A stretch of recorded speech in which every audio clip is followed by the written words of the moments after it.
All right, welcome everybody to the first session dedicated to Plato's Timaeus and the subsequent reception in the Latin commentary tradition, as well as in many different facets of philosophy, the sciences, arts, culture.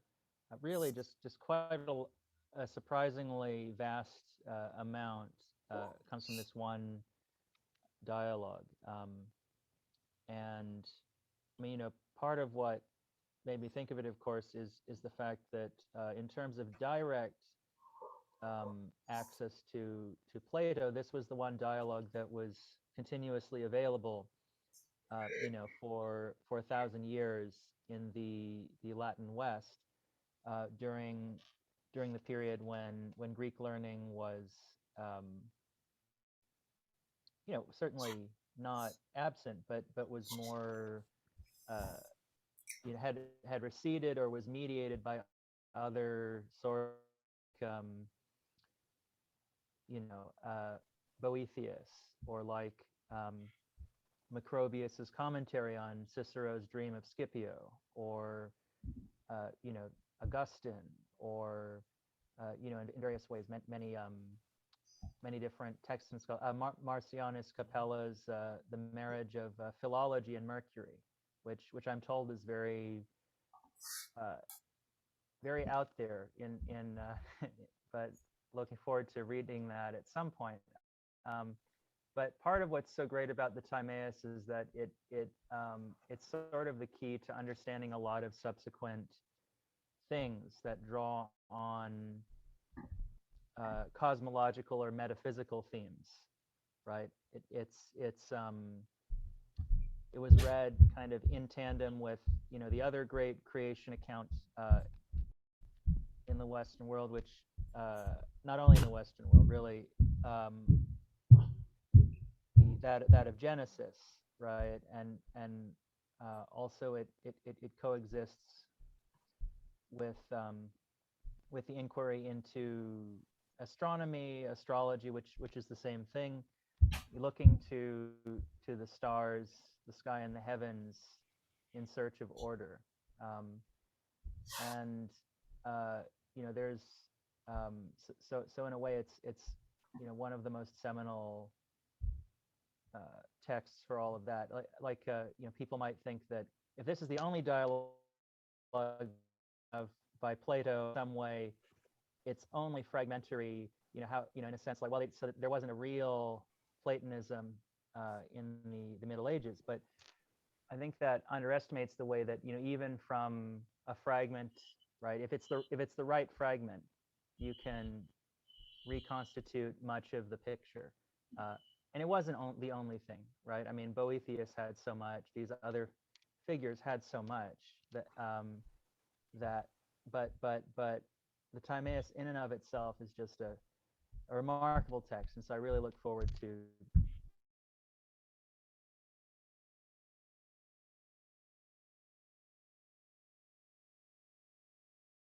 Proclus, uh, Marsilio Ficino, and some other things like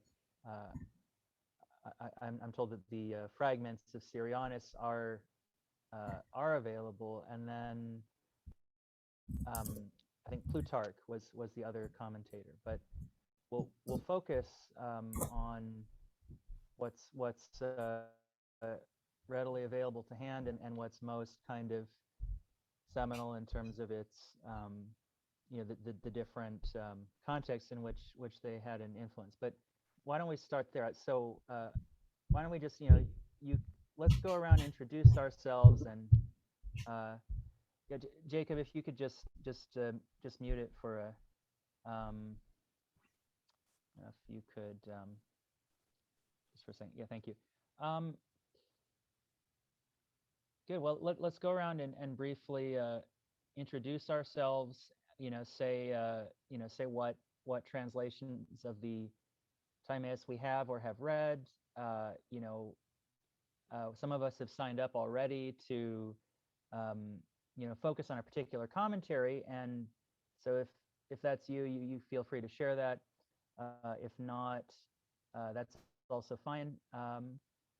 And yeah, maybe just say something briefly about what drew you to the text. But let's keep it kind of concise and pithy, so that we can make sure that we get to everybody.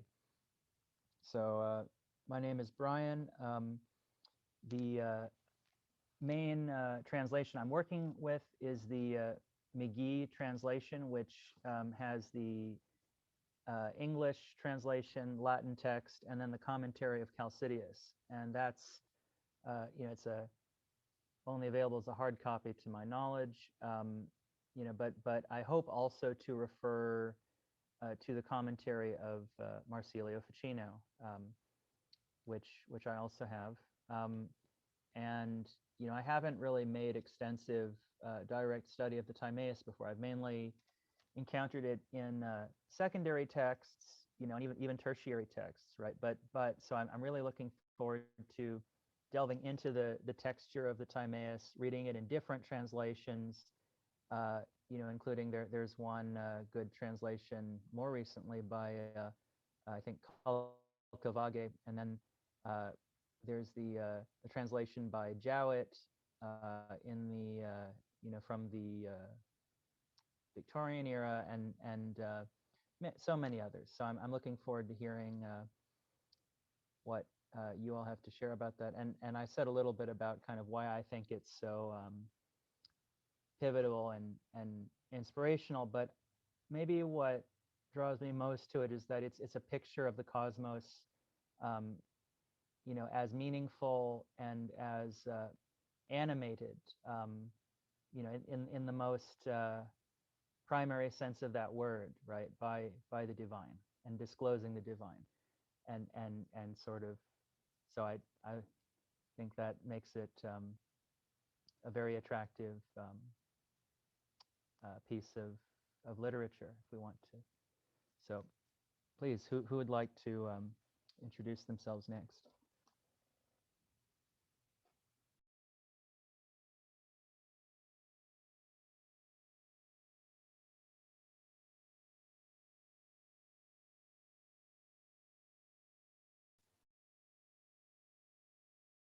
Should I start first in introducing myself? Is that fine with you guys? Please go right ahead. Hello, my name's Lorenzo, and I met Brian through basically in all these philosophy and theology groups I'm in. And I think I'm going to be doing a session on Proclus regarding the Timaeus.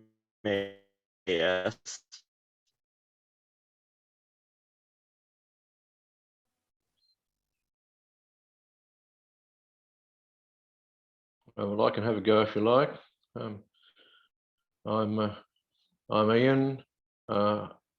I don't have any direct or lively knowledge about the Timaeus, but I've signed up to, well, I've offered myself to say something about the Chalcidius commentary.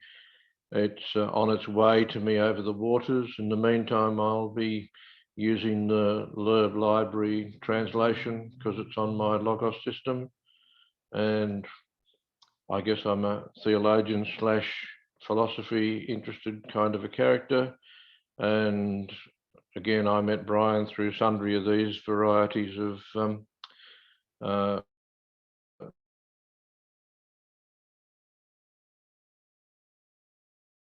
yeah. Oh, good day, and I'm from Australia. Yeah.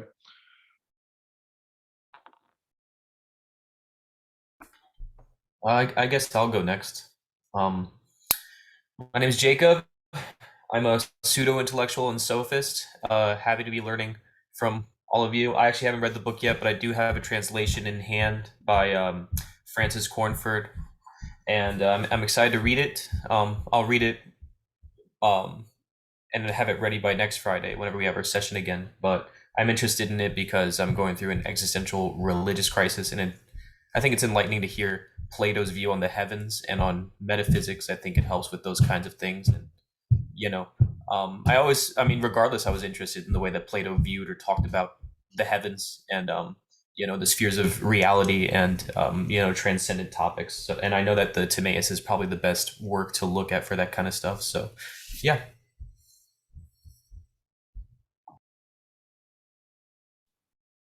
Hi, everyone. My name's Kaleem. I live in Canada. Likewise, my McGee translation is being shipped over the waters to me.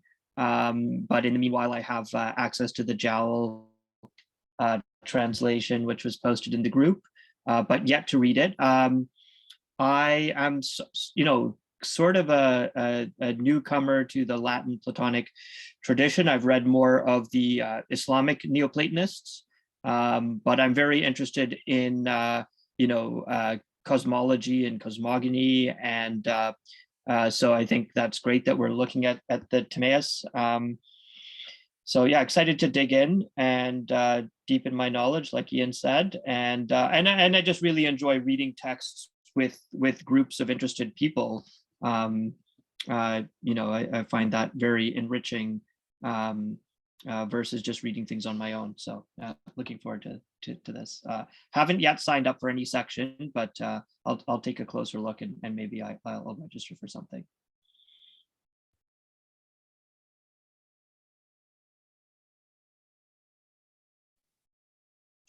Hey guys, my name is Fraser.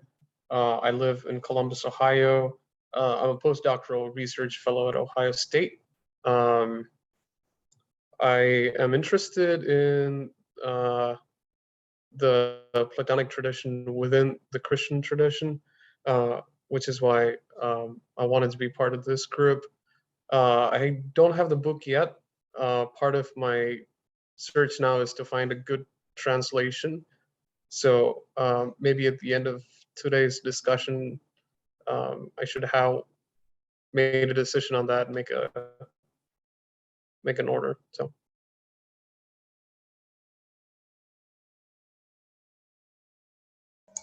Hey guys, my name's Omar. I was an undergraduate at UCL in philosophy.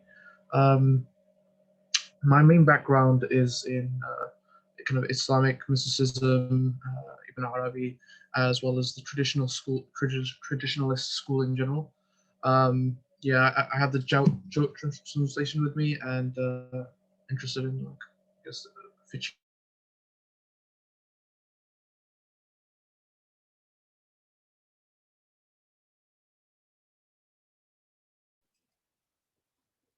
And I'm Dan Heck.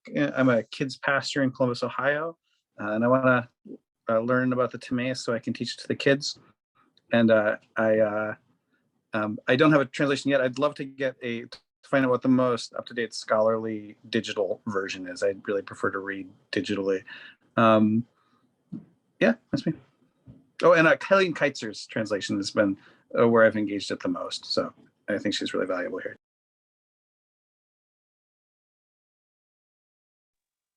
I guess I'll go. I'm Paul. I am a master's student getting my degree in musicology in Boston. And I don't have a background in philosophy really. I've dabbled here and there a little bit, but yeah, I'm just interested in looking more into Plato. He's so foundational that it seems very important to look at that stuff. And I don't have a copy of the text yet. I was looking at the Penguin Classics one. Is that like the translator is Desmond Lee? It looks like it's the cheapest one, so I was kind of looking at that one, but I don't know if it's the most scholarly. Where do you study? New England Conservatory. Yeah, same here. I'm a master's student there. Yeah. Wait, who's talking right now? I'm Jacob. You've probably seen me around. Have you been on campus? A little bit. You're at NECU? What are you studying? Jazz composition. Yeah. Oh, really? Okay. Yeah. Are you in the movie Whiplash, by the way? Yeah. I'm the one whose hands bleed, which is a sign of great technique. Yeah, yeah, of course. Yeah. Paul, what do you study? Paul? musicology. Right. That's right. Are you grad Yeah. or undergrad? I'm a graduate, master's student. I'll be graduating though after this current semester. So Awesome. Cool. If you ever yeah, want to meet up, just send me a Facebook message. Right. yeah, I'll do that. Yeah, certainly. Awesome. Great. Awesome. Cool. Okay, I guess that wraps it up. Unless anybody has thoughts on the on the Penguin classics. Oh, I didn't want to interrupt you. No, it's fine. Go ahead. My name is Rasif Karkutli. I'm currently doing my PhD at IU Bloomington. I did my undergraduate in Islamic studies. I did my master's with the Dominicans. And I am a Muslim, but I find that, and I am committed practicing, but I find that I studied with, Orthodox Muslims, Orthodox Dominicans. The Neoplatonic thread is what keeps pulling me back. So yeah, I've sort of dabbled in, with Plato, some of the Neoplatonists, and I'm currently focusing on the Extraditional, the Illuminationist school, founded by Sohrawardi, who I don't know if people would like to call him a Neoplatonist, but pretty riveting philosophical system. So anything with Plato, I'm interested in. Howdy, y'all. My name is Aiden. I'm from Washington State, USA, but I am living in Kuala Lumpur, Malaysia at the moment as a high school teacher here. And I'm from the Reformed Christian background. That's what I grew up in, which has no metaphysical system. But I've been since. But since then, I've journeyed into Anglican and Catholic theology, and so I'm more been opening up to this metaphysical realm. And I'm living here in Malaysia, which is a Muslim country with 1/3 Indian and Thai. This Malaysia is just a cosmopolitan mix of culture, and so I encounter a lot of different point of views and different religions, and so it's great to anything that can keep my understanding of how the world works helps that. So I'm excited to join you all. And for translation, I have the Jalit like everyone else. I don't think I'll be able to access any physical books fairly easily. I found the Oxford World Classic Translation by Robin Waterfield as well, but I don't know the superiority of which and what translation. So, and for different sessions, I probably won't have access to the Chalcidius commentary, but there is ebooks of both Proclus and Chino. So if anyone wants to help on those, I could maybe, start reading those. So anyway, that's me.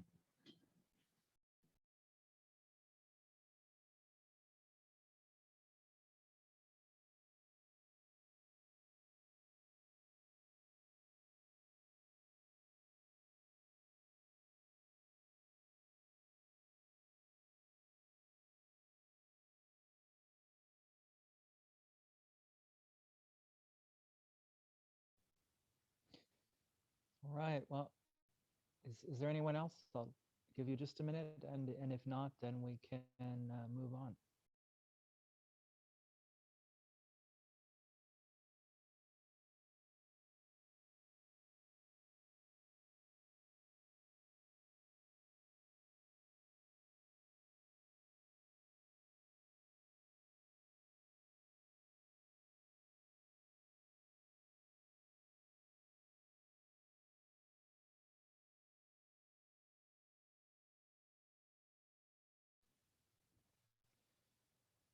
Good. So, well, it's good to hear from you, and some of your different perspectives that you're bringing to it. And I'm glad that we're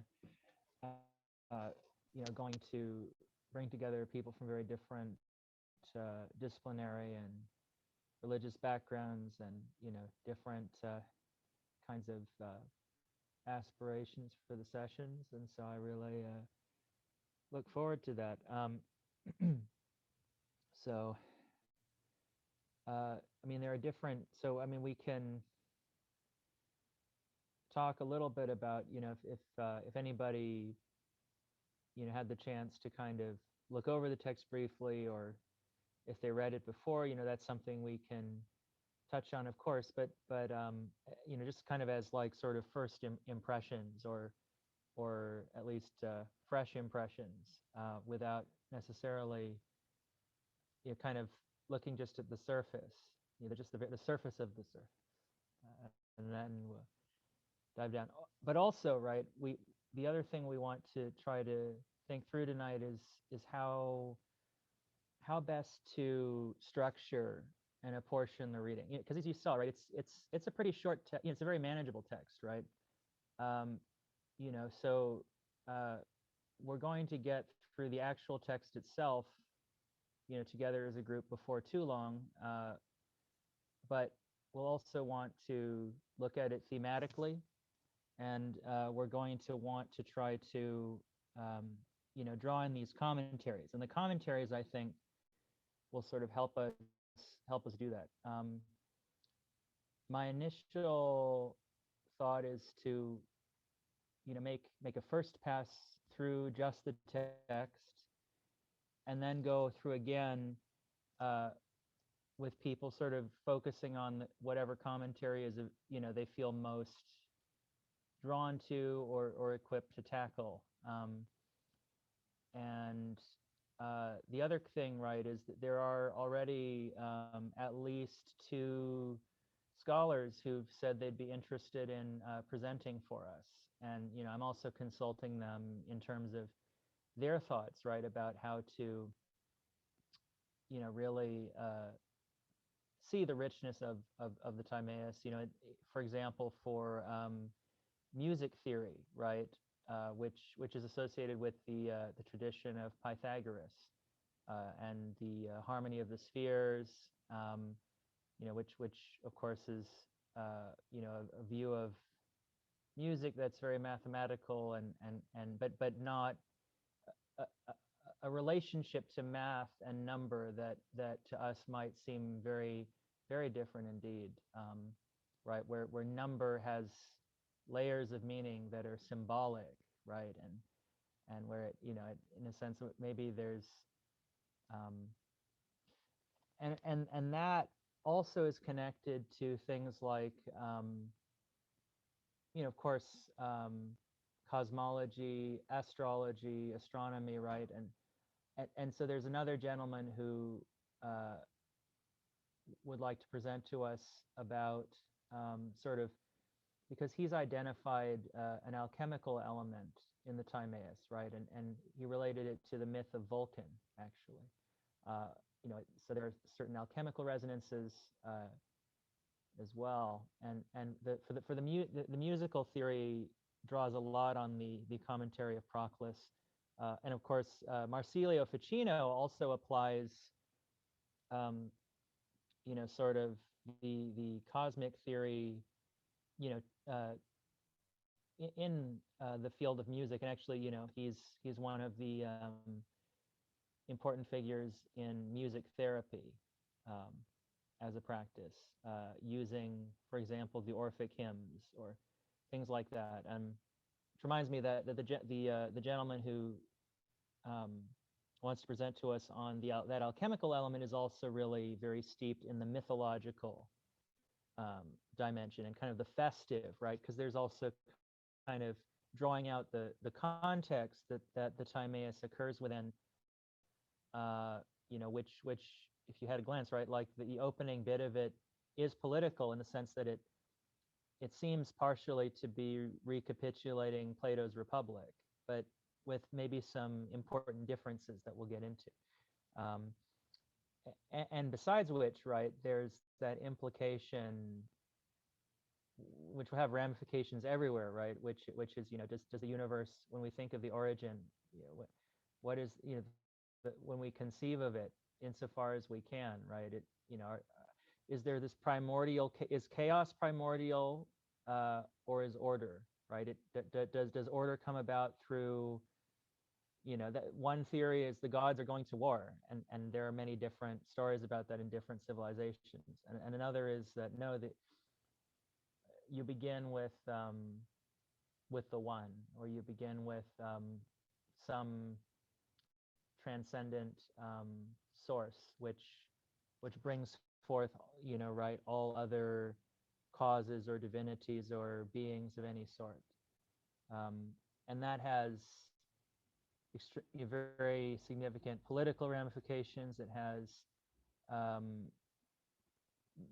ramifications for the kind of ethics, and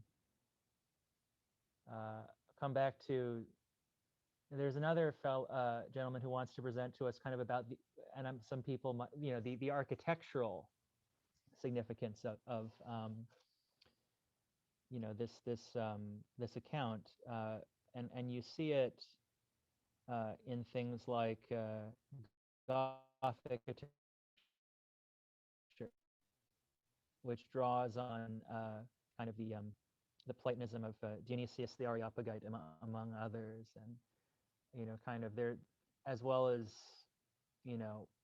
Augustine's concept of divine illumination. And so it kind of, there's a way that the Gothic cathedrals and the stained glass and kind of the way things are ordered in the sanctuary, and just for example, it sort of reflects this picture of the cosmos. And so what I mean to say just is that, right, cosmos, or I mean universum towards the one, cosmos, kind of the order, the whole, the harmony of the one and the many, right? That's neither lapsing towards only oneness without differentiation, nor manyness without integration. And in the same way, right, all of the different fields in which this vision have application it's all interconnected, and so that's the challenge, right? Kind of to think through and say, well, what shall we prioritize? What is first? What is second? And so on. And there'll be a passage where we get into evokes the octave and other musical intervals. That'll be interesting. But does anybody have any reflections on that? In terms of what stands out to you as you said a bit about that already, but maybe in so I'll give it to whoever feels they have something, in the sense, like, if you'd like to talk more about the practical, well, so how are we going to do this, or if you'd like to talk about just things that stood out to you from the text itself, just on first glance.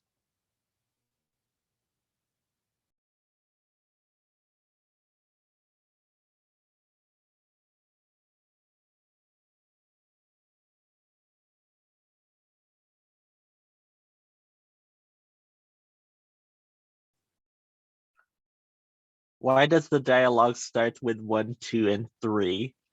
I guess. No, that's interesting. There was supposed to be a 4th entertainer, but he was gone. So it's only 3 of them plus Socrates. And the 3 are supposed to tell him some fabulous story or something. I mean, it's weird that it starts with that rather than something else. Yes, it is weird, and generally when I see something like that, my sense is that I don't think it's accidental. There's a whole monograph, by the way, which interprets that precisely, the missing 4th in musicological terms, which are also cosmological. But it is very, to my knowledge, or at least there's a very good case to be made that it's very interconnected with Pythagorean number theory and musical theory. Wait, so you mean it's not perchance that he started it with 1, 2, 3, and then the 4th's missing? No, no. There's basically a purpose behind 4 being missing. Yes, yes, and if you think about it, right? If you play an instrument, right, you think of I need to. I haven't gone through it yet, but there's something about the fourth as an interval that Mhm. maybe, yeah.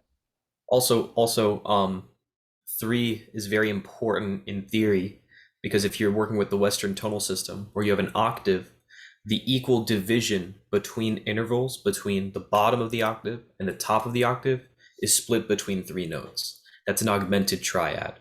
So 1, 3, sharp 5 is the exact halfway point between the octaves, right? 4 is the exact split between the octaves, sharp 4, right? I mean, you have to see it visually to understand it, and like no music theory, but it's actually quite clear that 3 and 4 both have a sort of transcendent quality whenever it comes to like the musical octave. So these numbers appear, I mean, throughout ancient texts uncoincidentally.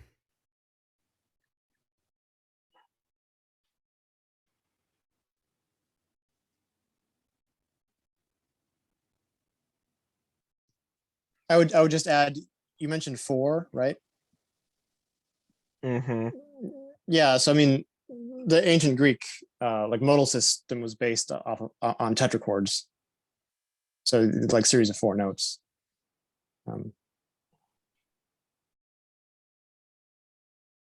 Oh, that's new.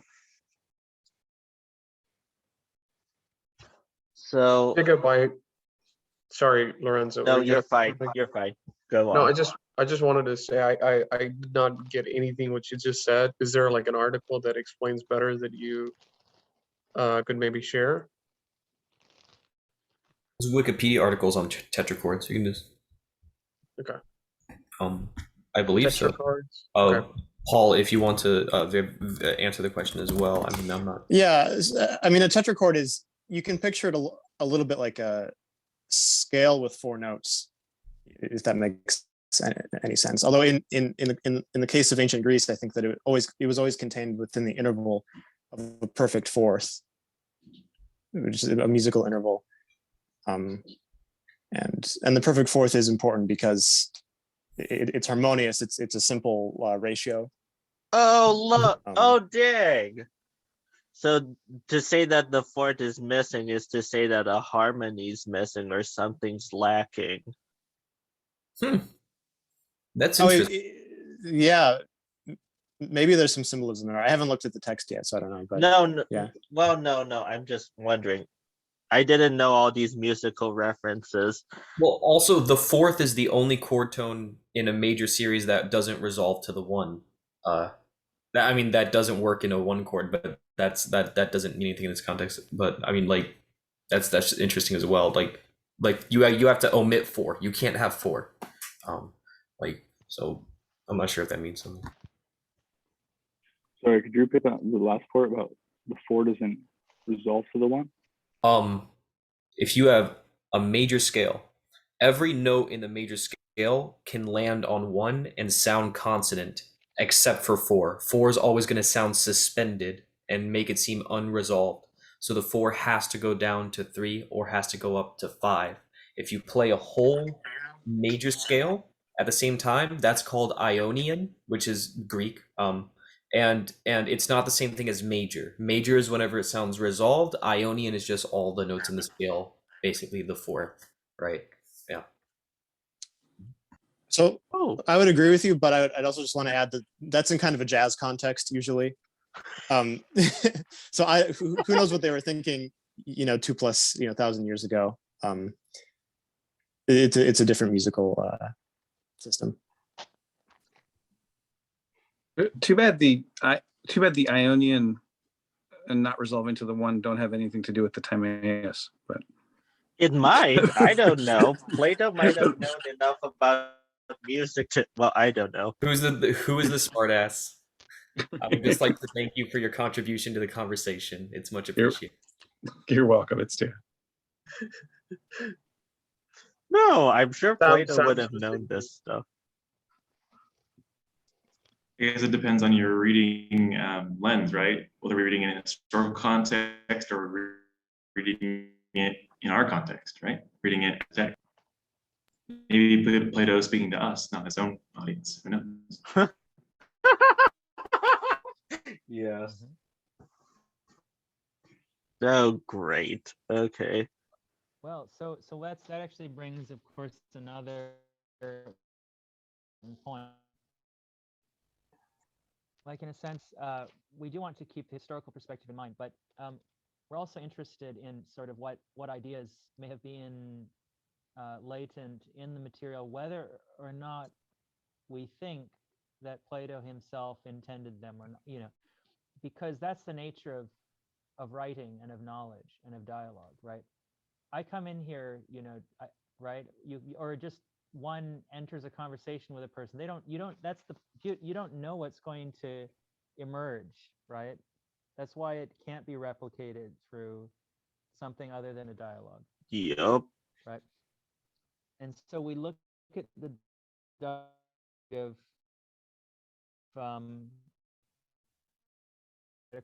across the century in the Latin West, in the in the Jewish tradition and the Islamic tradition, of course, before that in the pagan tradition and many others, right, with the text and sort of, so if they, in that sense, if they found certain meanings in it, right, I would caution us from it, in the sense like I see them as legitimate in that sense.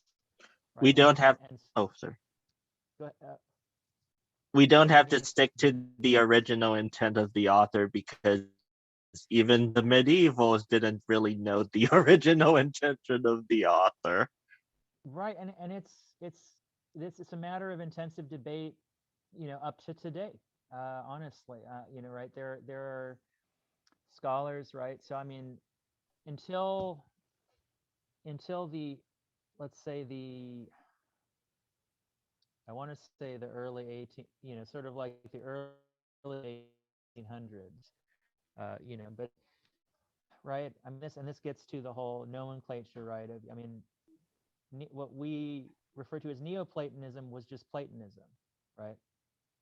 And so, like that was considered the standard reading of Plato, right? In sort of in the way that for those of you who studied Thomism, right? The later Thomists were considered faithful readers of St. Thomas, right? Even, like in a sense that there was understood to be a continuity, which is then later problematized by modern scholars, right? And you have all these kind of debates, but I think, there's that, so for a while, people wanted to say, no, that the legitimate Plato is the Plato stripped of all of that. The real Plato is not a metaphysician or something, right? They want to read him in a much more skeptical light, and they want to say, oh, he wrote this dialogue, but this is all just a lot, this is a just so story, right? This is not, which is so much the inverse, right? Well, I mean, people do that with the Bible or the Quran or anything, right? But it's like, my own sympathy, of course, is with those who saw it as a sacred text, referred to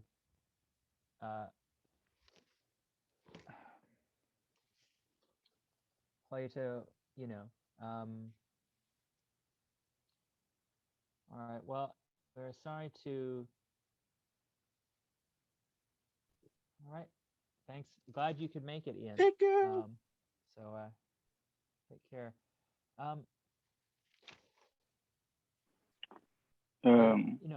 That's my sympathy. But of course, whatever perspectives, I mean, people should bring whatever perspectives to the table they think are of benefit. Could I just add something on? I think it was Lorenzo who brought it up about the 1, 2, 3, 4. Yeah. I was over the break. I was reading a book by a guy named Peter Kingsley, and it's called Empedocles, or Mystery, Magic, and Philosophy in Empedocles. And I don't think I was reading all that closely, but I believe he has his second chapter focuses on the Timaeus. I think I read the Timaeus like 5 years ago, so it's been a long time. And I just found out about this group recently, so I haven't been able to read it. But I do remember he says that in the physical descriptions of the more, I guess, material, physical, topographical descriptions of the world, there's some, it's sort of, he talks about rivers of fire and rivers of water. Yes, the 4 elements, right? I think, yeah, it's in the description of the elements, but he talks about underground rivers of fire and rivers of water. And he also talks about, I think he alludes to steam baths or something of that sort, hot springs. And Kingsley argues that this was probably an allusion to Sicily. And I think I think Empedocles either lived in Sicily. I mean, he was famed for throwing himself into Etna, supposedly. Mount yeah. Now, I was just looking through some of my notes I had from whenever I read this a long time ago, but on I forgot the name of the notes, the numbering system, the standardized one. It's standard with all editions, but it's basically 30 ABC in that section of dialogue. He talks about, he said that, and forgive me if I'm taking this out of context, it's been so long, but he says, being free of jealousy, I assume here the demiurge or the creator wanted everything to become as much like himself as was possible. And then he goes on to say that, guided by this reasoning, he put intelligence in soul and soul in body, and they constructed the universe. Now, the reason I'm bringing all this up is because if the Pythagoreans, I believe, had a tetractys that I think you guys have seen it. It's like a pyramid. It's 1, 2, 3, 4, and add up to 10. And so if we look at the 1, 2, 3, 4, and the fourth is missing, I don't know if I'm just freewheeling it the here. perfect number. If you add 1, 2, and 3, it's 6. Yeah, but in what I'm referring to, I think it's a Pythagorean symbol, and it adds up to 10. So it's 1, 2, 3, 4. Yes.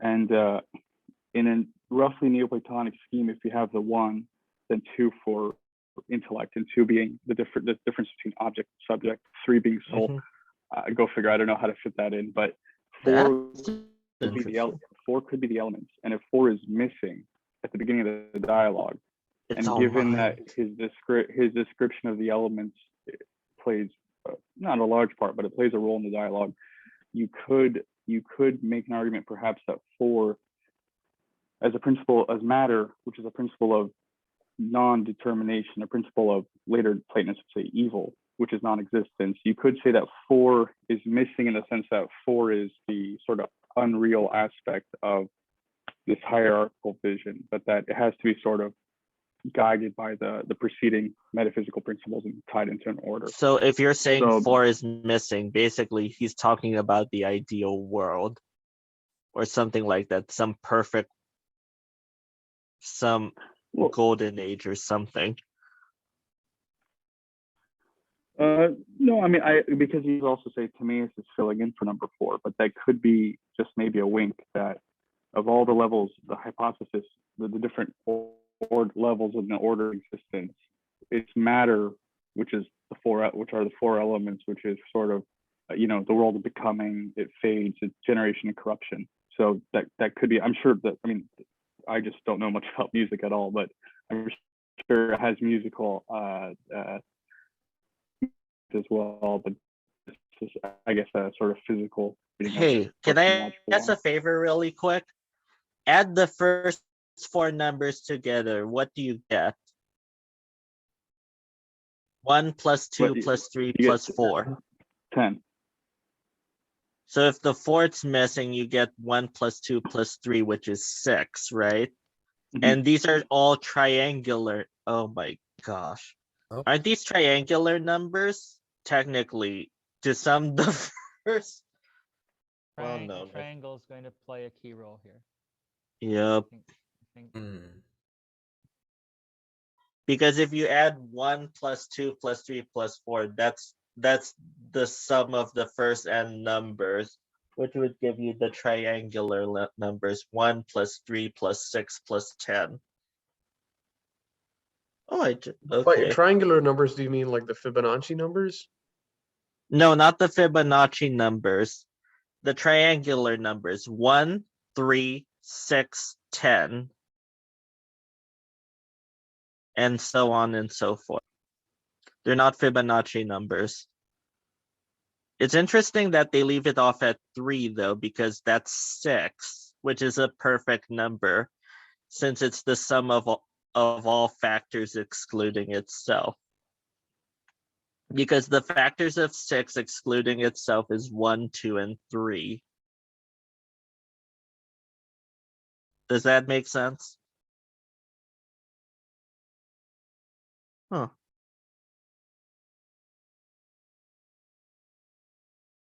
Yup, there we go.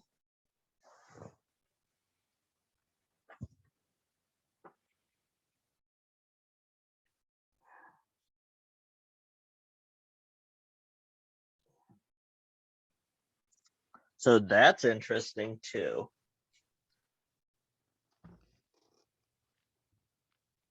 Definitely, you're making me think that at some point we're going to have to. There's a text where Iamblichus, right, a later Platonist, looks at each of the numbers, the monad, right, the one, the dyad, the triad, and so on. That might be something that we'll want to look at, particularly when we get into some of the number theory and music, and because of course Iamblichus is so an authority for Proclus, for example. But I can't remember what I read. There's some way that the triangle is, I think, is primordial in some way and there's like oh gosh, there's even an astrological connection. Yep.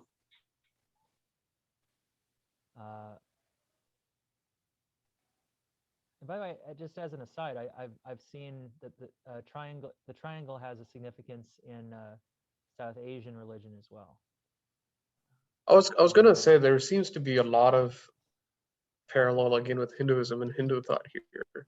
And I was also thinking like how much of thought or just Indian thought, influence Platonist thought.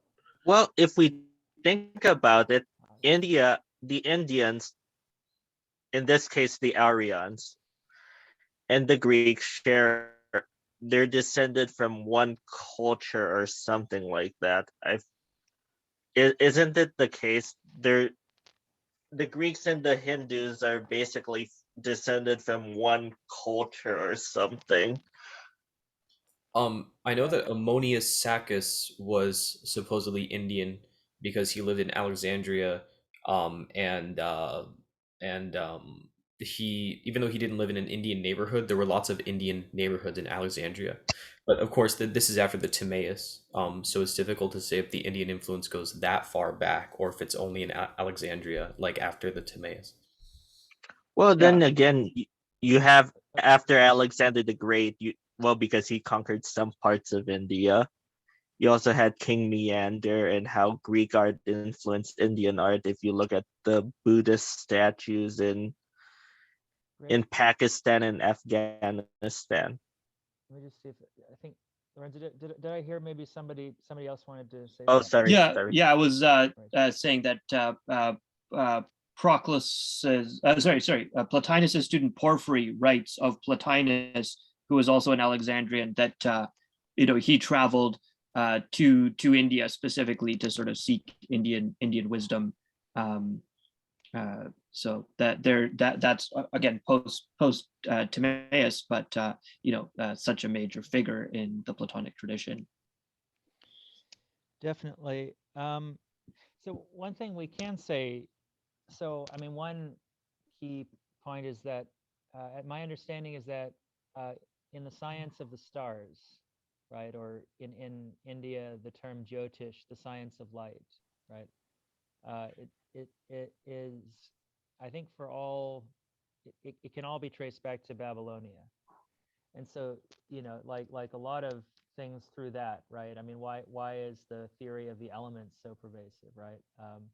let's just, I mean, some of you probably already know, but like if we think of the elements, right? What does that does anybody know what like how do we conceptualize what constitutes, what makes one element different from another one? Ooh.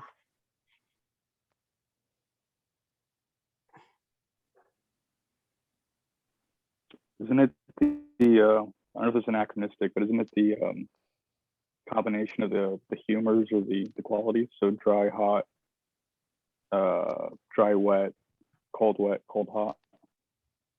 I don't know if that's what you're getting at. Yes, it's the so right, so it's either hot or cold and then wet or dry, right? So like in the way they would conceive of it, it's like the so earth is earth is cold and dry, water is cold and wet, air is um, hot and wet, and fire is hot and dry. And so in that sense, right, like and each element and this is also the Ptolemaic conception of the universe, right? It's like each element inclines to its proper place. Yep. Right. So the so earth sinks, right? And water also, but just not as much. So right. So like imagine, like obviously things are moving, but if they were all to achieve their proper place, right? The telos of their inclination, earth would be at the center, water on, then the next layer would be water, right? Then air, then fire. And that's kind of what they thought, because you know, they thought that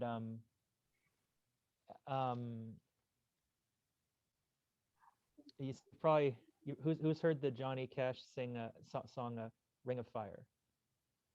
Yep. Fire is. Yep. It was a conception that, you know, let's say you were to reach the there was a fiery barrier, right, at the level of the moon, and if you would reach it, this was a debate in the Renaissance. If you could go into outer space, right, wouldn't you just burn to a crisp before you could get outside of the sphere of air,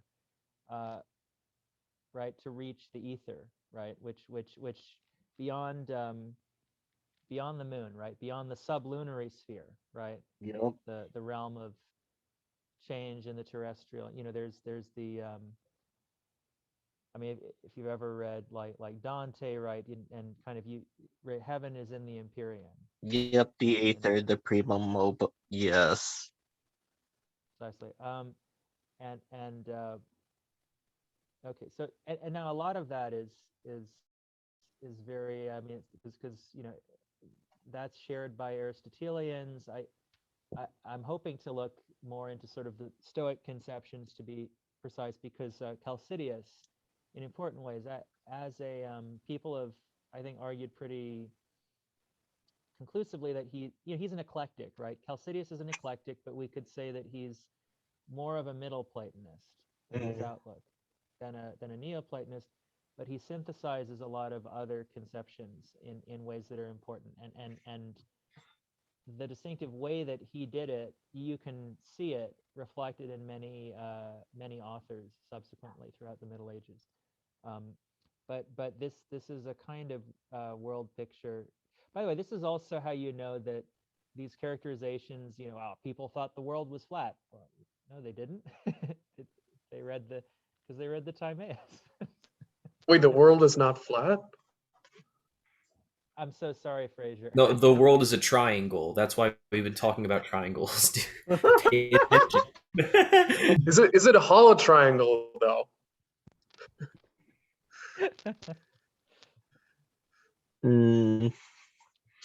No, the Earth is a sphere made out of triangles. No, I get it.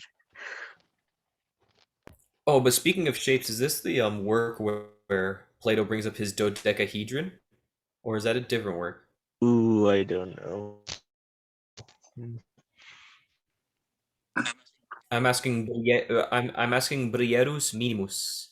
Um, is this the dodecahedron work?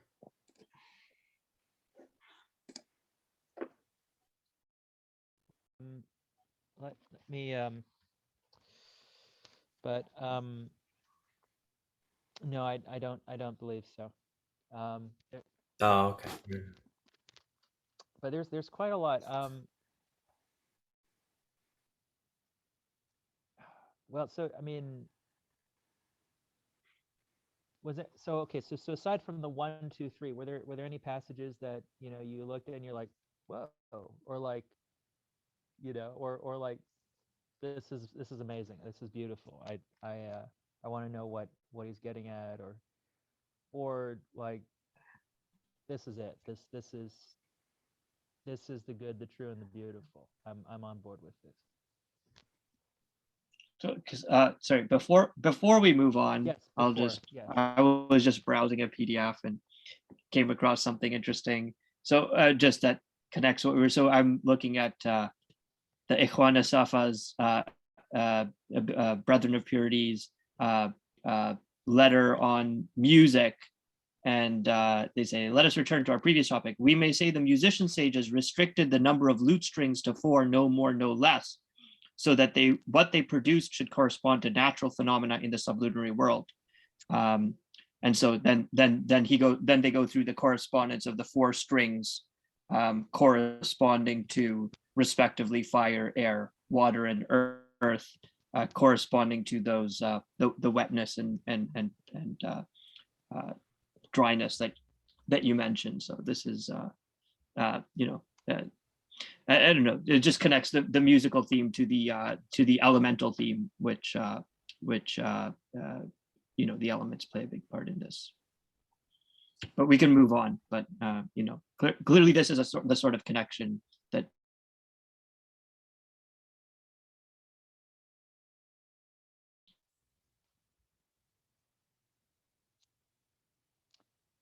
Thanks for joining us, Fraser. Glad you could make it. Take care, guys.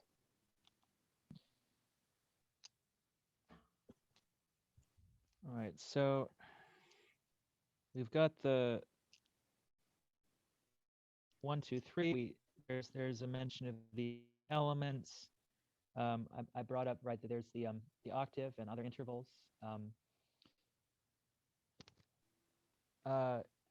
Did anybody get to the part where he's talking about the same, the other, and there was a third?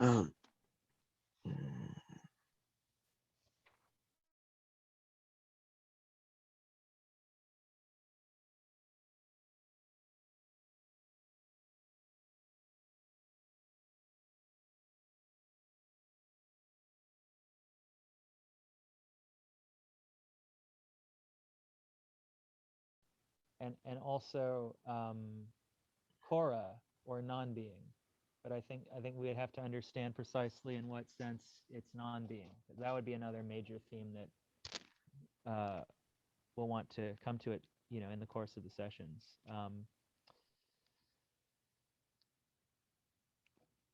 And also the thing, as I mentioned, the sort of we'll want somebody, and we're thinking about kind of as you sort of, this is like as you sort of go through the text itself, there's some section that speaks to you and you say, I'd love to introduce that section, right, when we're proceeding through the right. Please do let me know. I mean, you could even say now, if there's already some section or some theme that kind of speaks to you. But one would be giving people the background context on pre-Socratic cosmology. One would be, the context of the Republic, right? One would be, things like Galenic medicine, or we may get a specialist for that, or for the as for the music theory.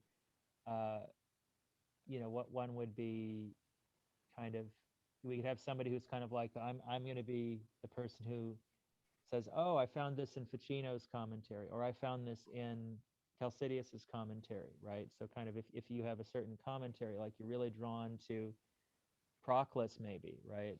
And you want to make him your guiding light. I'm trying to kind of, you see, like create a space where people can bring very different approaches to the way that they're studying the text, so that way we have kind of the maximum of different sides to it that people can draw into it, which is also why I don't want to standardize and say you must use this translation and only this translation.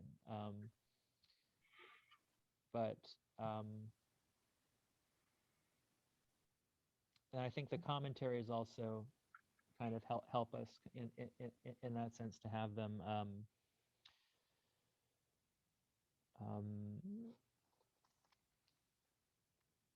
Does anyone have any thoughts so far about kind of, and if you don't, that's fine. But if you do have some strong feeling like I'd like to present on such and such, or kind of contribute in this way, and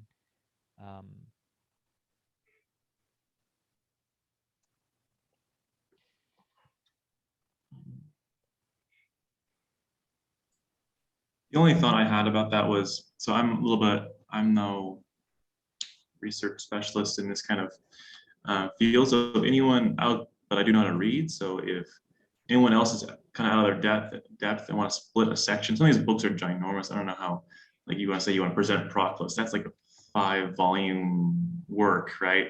I'm just gonna read that on a Saturday night and come back to you guys. But so if someone wanted to break up, like say like 2 or 3 of us, say, hey, we're gonna choose this, let's all each read a section maybe, and we could present like maybe 15 minutes, like here's my section, here's your section. I don't know, that was my only thought. Maybe, many hands make light work kind of concept. that is a good idea. So all the Proclus people would team up, right, to kind of go sifting through it for gems they want to bring into discussion, and all the Ficino people would do likewise. And the Chalcidius people, right, which I wish they would issue this in a digital edition, but not yet.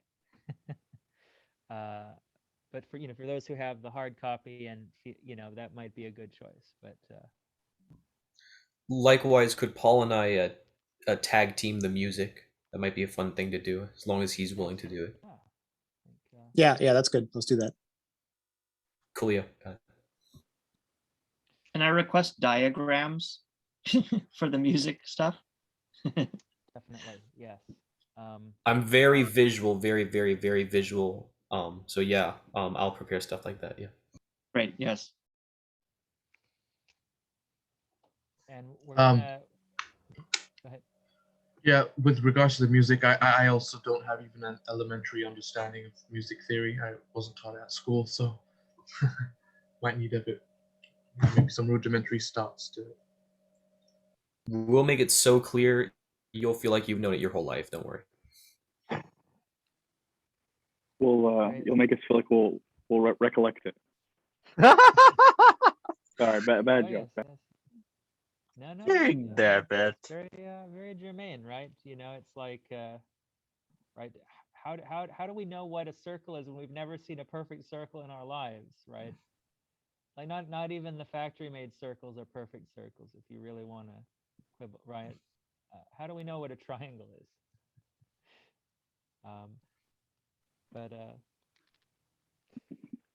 I just wanted to propose. I'm not even in the Facebook group yet, but I don't know, and Kelim, I don't want to say your name correctly, but you might know this better than I do. But from what I recall, I don't think there's that much of Plato that made it into the Arabic world. I mean, there's sort of Plotinus and other things in terms of dialogue. But I'll do some digging and see if there's bound to be something of the Timaeus, I think, floating around, because I think that was one of the more popular dialogues. But if I can dig up anything in the Islamic sources or good resources, I'd like to present on that. I don't know if there's anything to go on, but that'd be interesting to me. I don't know if you guys would be open to that. Yeah, absolutely. No, I'd love to hear about that. Yeah, I think it would be very very intriguing. There's been some. I'm also interested. So, since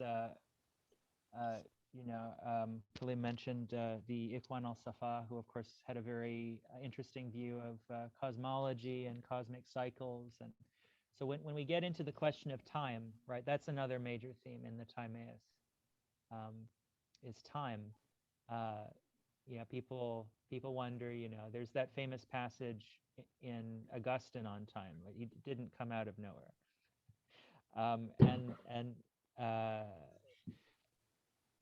And of course, there's even just by reflecting on the motions of the planets and the cycles of day and night and the days, right, and the seasons, and right, that, so all of those things kind of, I love this passage in the Timaeus where we'll come to, but basically these natural cycles and seasons, and it's for our education, right? In a sense, and also like, it's because like, somebody might say, well, why are we studying this? Weren't they wrong? But how, right? It's like, we know now that, but it's from our human perspective looking up at the sky, right? Like, which is why when you come to the order of the planets, you'll see it's different from, if we were trying to take a supposed God's eye view of, right, it would look one way, but if we were looking from the surface of the earth, it would look a certain way. But I mean, and there's a passage on optics in the text, right? And again, there are things about pre-modern optical theory that are quite intriguing and maybe instructive in terms of epistemology, gnoseology, and that's another fascinating theme somebody could get into. But I'd love to kind of I was going to say, so and then also in that connection, there's this scholar called Samir Akach, who wrote a book about Islamic architecture in cosmological perspective, which I'm sure could be very fruitful to bring into dialogue with the session, and some other scholars who've worked in similar ways. So right, there's sort of like even if you couldn't say establish a very direct influence, right, you can say, nevertheless, if they're a parallel, and it doesn't have to be direct, right, it can just be kind of, right, something that's received and emanates in channels that we don't know about necessarily, but if you see like that's just like that, please bring it.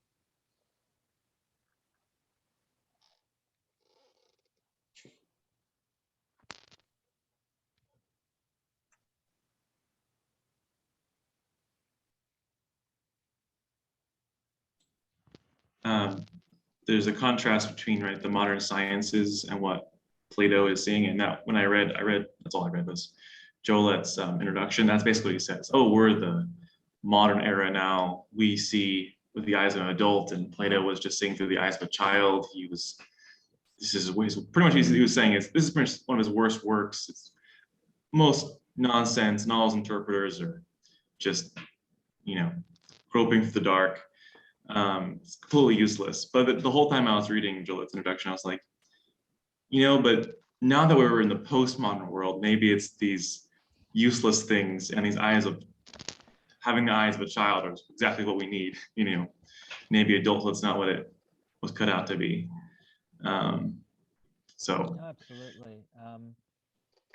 Thanks for joining us, Paul. I hope that your technical difficulties can resolve. But yeah, no, I'm looking forward to going through this with you, and hope to see you soon. Nice to see people I know locally making it as well. So very good to see that. Yeah, no, I don't fully understand the logic of maybe somebody else knows better than I do, but how is it that there's this kind of impulse to say we can no longer, right, blank, right? Now that X has happened, this perspective is no longer. It's just, you know, what is it that gives people that that sense? Do you think? It's like now that Kant has happened, we can right now that Hegel has happened. Well, actually, I was really familiar with this point of view. It's because, as I said, coming from the reformers' perspective, right? We got rid of everything Catholic, everything before. We figured it all out, you know.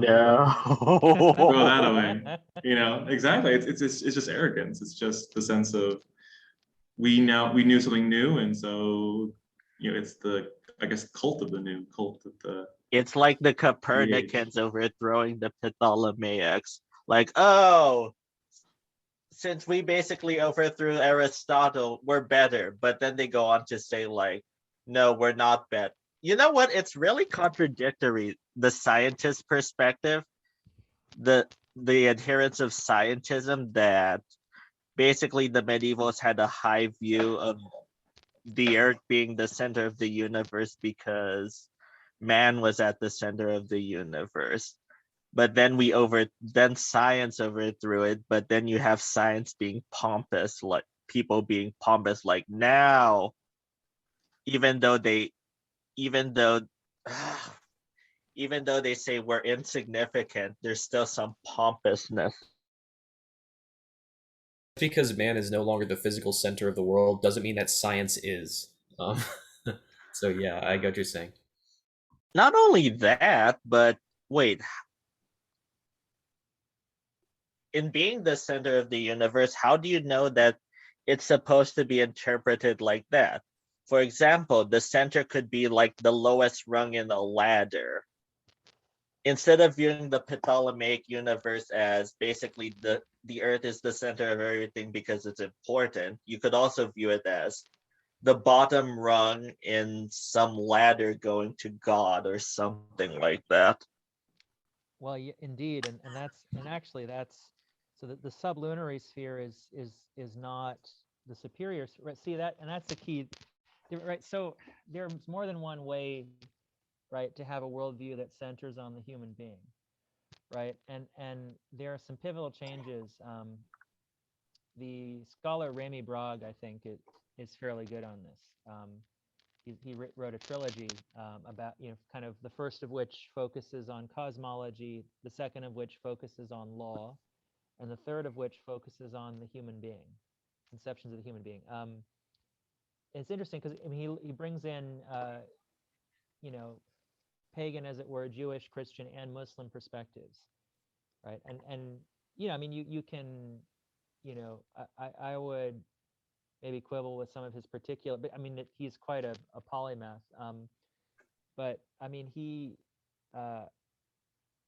in his book on man, he looks at the way, because it's not straightforward that anthropocentrism means that man is to dominate rather than to be a caretaker, a custodian, right? It's not a given that being centered on the human being or the human, leads to what he calls the modern project, where it's kind of the dominance of technique and manipulation of nature, right? And kind of really, yeah. But that's that. So he traces how did that shift happen? Like where do you start seeing in the way that people talk about nature and the human constitution and the universe start to move towards kind of the roots of what I think of, it's a very disordered way of relating to creation, right? It's as if it's if I say it is for us, but like right, there's that doesn't, right, in a sense, not to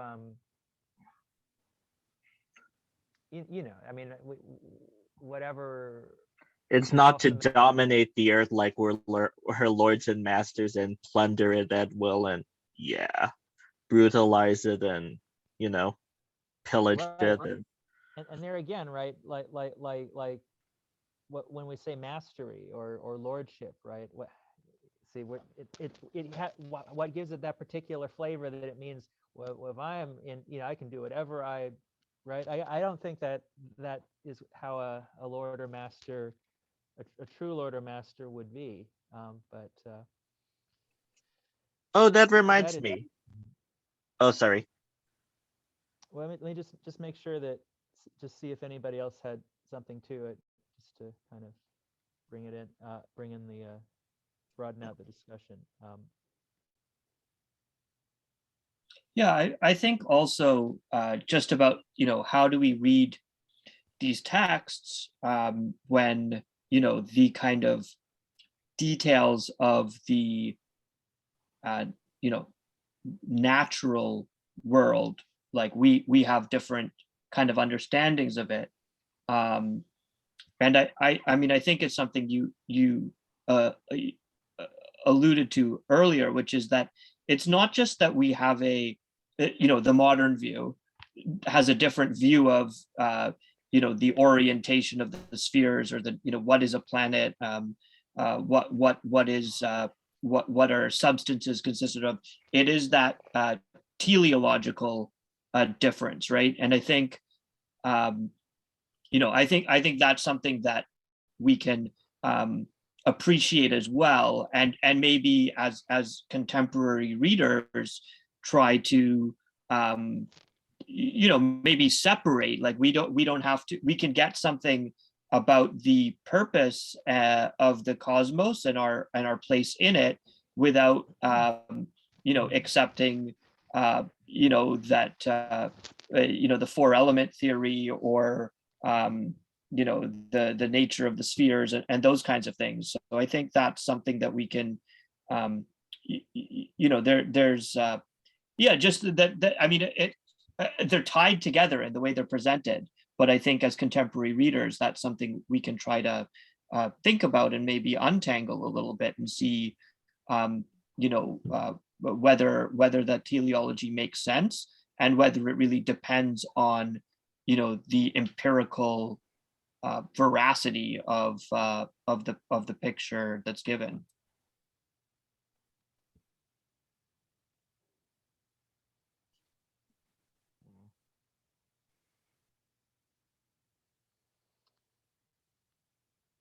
Definitely, yeah.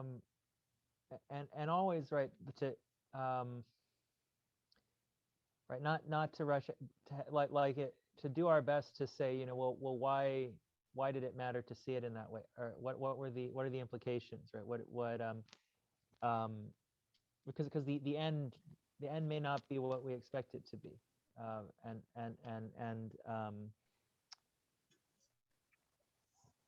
I think also, right, like if we're looking at it from the perspective of a culture that accepts a fact value distinction, and of course that's not the case here, and there have been arguments that perhaps we're better off challenging that assumption ourselves, and so I know I'm thinking too, I haven't done a lot of reading about kind of the theory of paradigm shifts. That's another in the sciences, and there's often a recovery of something, right? There's some consensus, but then it's like, oh no, and they come up and then they reach back for something, and I think, and that's like we because we're not at the end of history. Right? We don't know. Right? We're gonna find out in 5,000 years that the Timaeus was we don't. I think already we're in a place where we can appreciate it much better than people did, say, 100 to 125 years ago.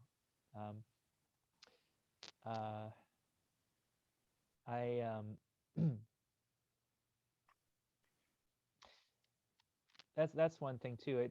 There are a couple of articles that I hope that we can read together and share, where they, because it really gets to how to approach Plato himself and the Platonists as a school.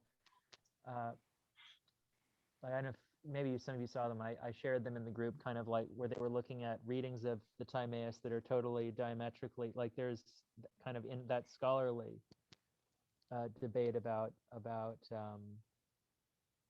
yeah, and there are scholars today who would maintain very explicitly that actually no, Plato himself was a Platonist, whatever, and that's it. Like, and he did have actually a cohesive view of things, and he did mean to convey, a cosmology and a metaphysics, and it, and really the texts for that are the, I mean, particularly it's the Timaeus, but bringing in other things like the Sophist, and the laws, and ultimately, if maybe after the Timaeus, right? Because in that this will be obviously an endeavor, but looking ahead, maybe the Parmenides is kind of really really quite challenging. I mean, I think even this the Timaeus is complex, but it kind of makes sense in a way. Like it's got a. Thanks for joining us, Lorenzo. Take care. But it's got a story. It's got discernible sections that we can analyze and say what's going on here, and its applications. Maybe I mean this is one. Like that's another way, right? Like in some way maybe we think it's an accident that it was so influential, which is how I think I don't know. I feel like general analytical philosophy maybe wants to think it, but it's like, well, so but why was it prioritized? Like how did it inform, well, I mean, I guess the reading together with Genesis. I mean, one way someone put it was, Christian authors, for instance, viewed it as a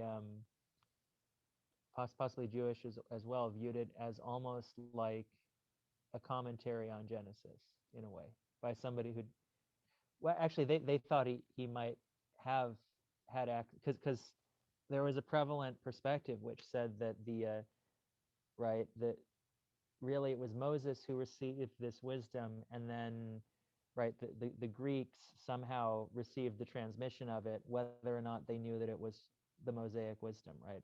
There's Moses ascending Mount Sinai, entering the cloud, purifying himself and going up into the cloud, right?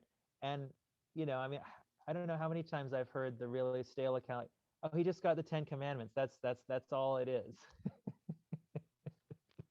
Not right. That's why, right? That it's this. What could make Maimonides say that he's the greatest of there's no one greater than Moses, right? Not just the kind of that law-giving function, right? Not just kind of an exoteric dimension, but some way in which he's viewed as yeah, I mean, it's he brought the fruits of his theophany, right? There's I think his face is said to be shining, isn't it, when he returns to the people, right? Because he's beheld. People debate what exactly did he see, but and also he's that symbol in. I'm not sure if how many of us have read Dionysius the Areopagite, but kind of where it's not only in him, but he kind of puts it the most, I think, distills it, and most clearly Moses, like there's the ascent to the divine through the cataphatic and the apophatic and sort of receiving the names of God and also unsaying them, transcending them, and it's all Moses is the figure that he puts forward. gosh, who was it who said, somebody said, what, who is Plato but Moses Atticizing? That's kind of interesting. I'll have to look up who said that, but that was a very prevalent view. Could have been Ficino, could have been Pico della Mirandola. I'm not sure.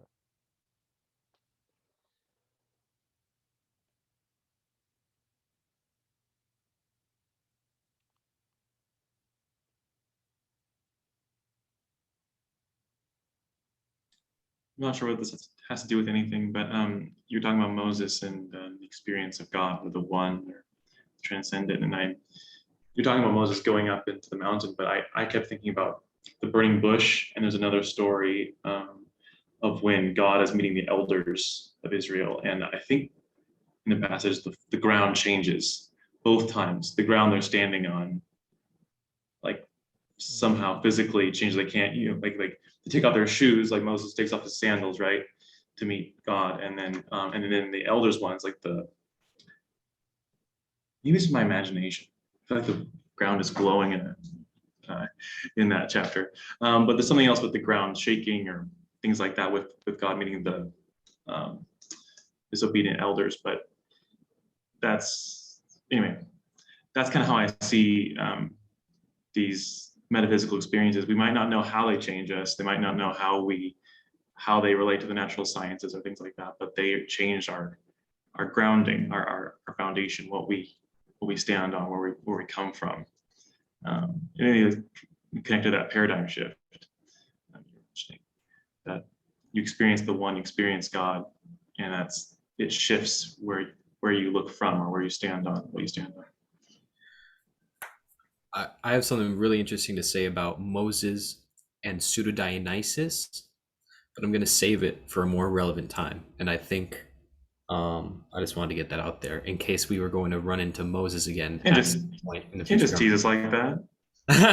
The trailer comes out in a few weeks, and the teaser is out for now. So yeah.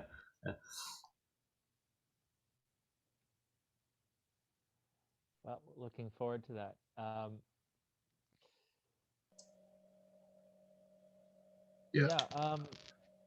so did I hear somebody? No, I was just gonna say, kind of agree with you in terms of the understanding of Platonism as kind of in the same vein as Gerson.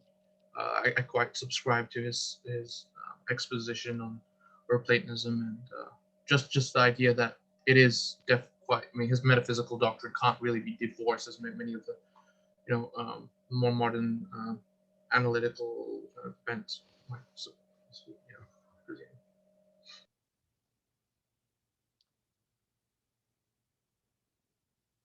Yeah, and I'm looking forward to sort of bringing that out through.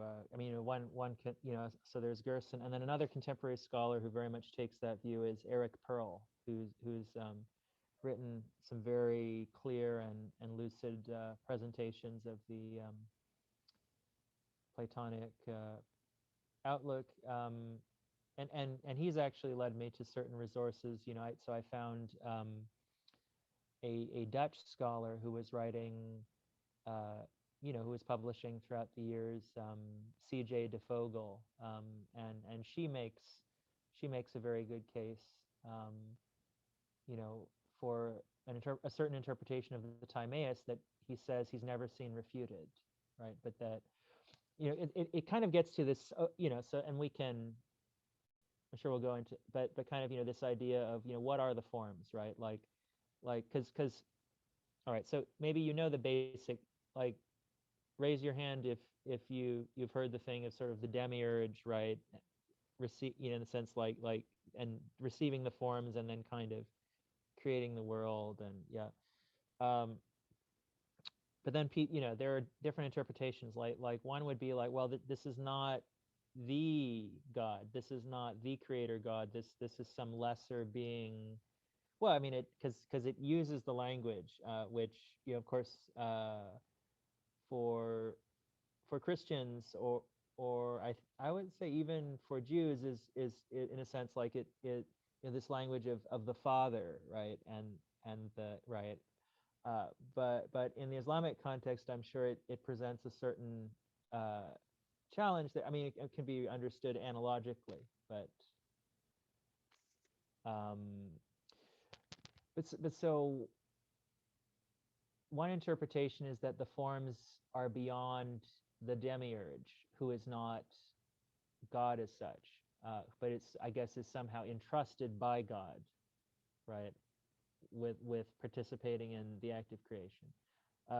Another, though, is that the demiurge is the forms, and then that's what Pearl argues, which sounds very radical, but he's saying, no, that's what emerges from a careful study of Plato himself, right, that the forms, the demiurge is the forms. The demiurge, it really is intelligence, right?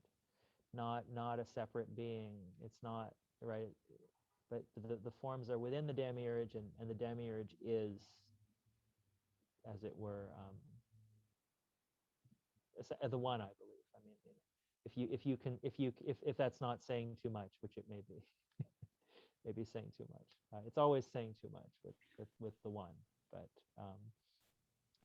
so there's one article by a scholar called Harry Ostrom-Wolfson, where he looks at what he calls extradical and intraditical conceptions of the forms.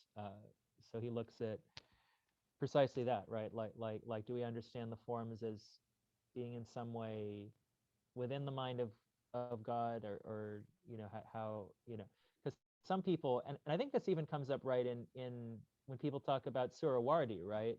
Like in a sense, like, because it's like supposedly, right, there's like the, right, asalat al wujud or asalat al mahia, right, and there's kind of that, like, does he see the forms, well, maybe somebody else could probably speak to it more eloquently than I could, kind of, but in a sense, like whether the primacy of existence or the primacy of essence, right, and where essence seems to be closer to the forms if we think the forms are distinct in that way from divine intelligence as such.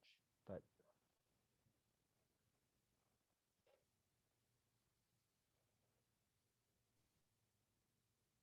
sorry, I just froze out for a couple seconds. What was the last thing you said about the? So I think I from what I caught, I'm no expert, but I think the asalat al wujud, asalat al what was the other one? It's embarrassing, I forgot. mahia. Al mahia, yeah. I think I haven't read Mullah Sadran, who's what, 16th century, 15th, 16th century. I mean, I read small text by him, but I don't know his philosophy very well at all. I've heard that he has a primacy of existence, and there's sort of like this ocean of existence, and differentiations are really gradations. From what I mean, Sukhawardhi is he's not easy by any means, but in fact, I mean, I'm actually studying right now with John Walbridge, so he's a guy who put out the translation with this guy Hussein Bliati, who sadly passed away. But I'm taking courses with him, and even though he did that text a while ago, I really like Sukhawardhi quite a bit. I worked on him for my master's, but he's tough. I've been reading, just to give you guys an idea, and I'm sure those who know Islamic philosophy know this. If we think that the amount that's translated into English from Latin or Greek is not, proportionally not that much, the stuff from Arabic or Farsi or, any other Islamic language it's even worse. But I mean, I've been reading some other texts in Arabic by Sukhawardhi, shorter ones, introductory, and I've seen him criticized as basically an Avicennan that just sort of had a nice aesthetic of lights, and I'm sure some of you are aware of a scholar named Henry Corbin in the 20th century. I think he's, phenomenal. But well, from what I understand of Sukhawardhi's basic metaphysics, at least in Hikmat al-Ishraq, the philosophy of illumination, there's a hierarchy of lights from the absolute, from the light of lights. And some of these, there's horizontal orders and all that. So there's quite a bit going on.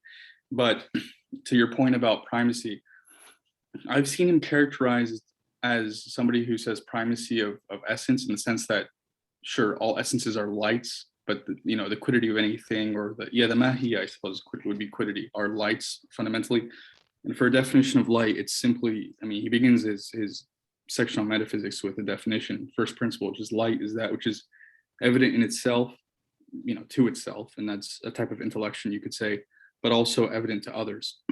And the difficult thing, and I haven't seen much written on this because I think it's quite tough. I've read some of Corban on this, but even Dr. Walbridge, who, I respect his work, but even he, he said this is a very tricky subject. But he does have his conception seems to be that you have a vertical order of lights from the pure light.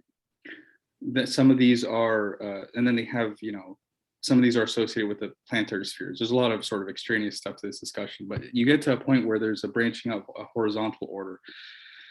And these are, for all intents and purposes, the forms in some way or the other. He doesn't call them forms. There's a later text that actually explicitly says these are forms. These are the Platonic forms. But he calls them, I think, dominating lights, which is just, it's kind of an obscure term if you're not acquainted with this philosophy. But he also calls them the lords of the idols, which is a very arbab al-anwa, or I'm sure you guys have heard the word rab. Rab is just the Arabic for lord. So arbab is the plural, anwa, no, just means species, or type, or kind. So these are the lords of the species. They're also called arbab al-asnam, which means the lords of the idols, like an idol that you would erect and worship a god through. And he seems to say that it seems like they have a providential role with a species that they're they have, like, almost they're in some ways you could say that they providentially rule over and govern their species. And so there seems to be a providential and an existential or causal connection. But what's hard to pin down are these universals? Are these universals in the sense that the forms of, for example, Plato would be universals in the mind of God, and I don't know, a scholastic view? And I've seen him characterized as a nominalist, for what it's worth. I don't know what that really means because it's borrowed from scholastic terminology. He's definitely not like an Escherite, but I think what they mean by saying nominalist is that these are not thoughts, forms or ideas in the mind of some, divine God. They are lower on they're all rooted in the light of lights, but they're lower on the order. And they have almost just a kind of providential cosmological role in governing the existence of each thing. So in the same way that the agent intellect in Avicenna is also the giver of forms, right? So there's a causal role. So instead of just having one giver of forms, you have a branching out of potentially, I don't know, he doesn't really say that, he doesn't, at least in that text, he doesn't give it a number, but there seems to be a lord of the species of every species, and it governs that species in the material world. And he also, just to give sorry, I don't mean to ramble about this, but just to make it concrete, he says that the lord of the species of man is Gabriel. And so that has it seems like Gabriel would have some sort of secondary intermediary function in emanating the lights of our existence, which are our rational souls. But also he has a role in inspiration, in revelation. And so that's how he kind of fits it into Islamic theology, that, it seems like that, the prophets, because he is a Muslim, I maintain, whether or not he was executed for other reasons or for whatever reason, I think he did believe in the core aspects. But yeah, so you could talk about revelation, you could talk about prophecy, divination, I think would also potentially have a role there. In any case, probably said too much, but it seems like there's some model where you have forms which are not ideas, but they have a metaphysical role without having that added sort of, role in epistemology.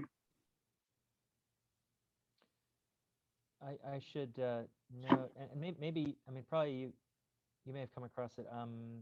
There was a thesis written by Justin Consigliere, I think it was. So I think I don't know. He argues that Suhrawardi is a realist and not a nominalist, and I don't know if that's I mean, I'm sure you would. I could forward it to you maybe later, but I'm sure you would have a much better. He also wrote a shorter paper about it, but you probably know much better than I could whether you would find his argument convincing. But you know, it's arguing that the readings of him as nominalist were which seems to have been the more prevalent view. But Yeah, no, I'd appreciate it. No, I don't really have a, you know, I don't have a, what's the term? I don't have a dog in the race. I was raised sort of, I was formed to hate nominalists in the scholastic sense. But I think it might come down to the last thing I'll add is that for Sahordi, it seems like while he appreciates Aristotelianism and affirms the definition, he does critique it in some way. And I think the critique of him as a nominalist might stem from the fact that he has this kind of he has a priority of knowledge by, well, they call it knowledge by presence. There's a very famous Shia scholar who wrote a book, I think it's called Islamic Epistemology. I can't remember exactly. I'll try to find it maybe for next week. But the idea is that if everything is light at the end of the day, and the material is sort of, well, I won't get into that, but if everything is light, or souls are lights, and there's a whole hierarchy of lights of, he actually calls it the world of light, then our knowledge and our goal should be a type of knowledge of that. But that knowledge is a direct apprehension, a direct vision. He calls it mushahada, which is just beholding or witnessing. So it could be that maybe that model lends itself to being characterized as nominalist, as opposed to, like, I don't know, in Aristotelian or Avicennan, where you either have the agent intellect in the mind, or you have it emanating the form to you. But I don't see that he's a nominalist. I don't think his critique of the definition, if I understand it correctly, is fundamental to the point where he's nominalist. But that could just be my bias.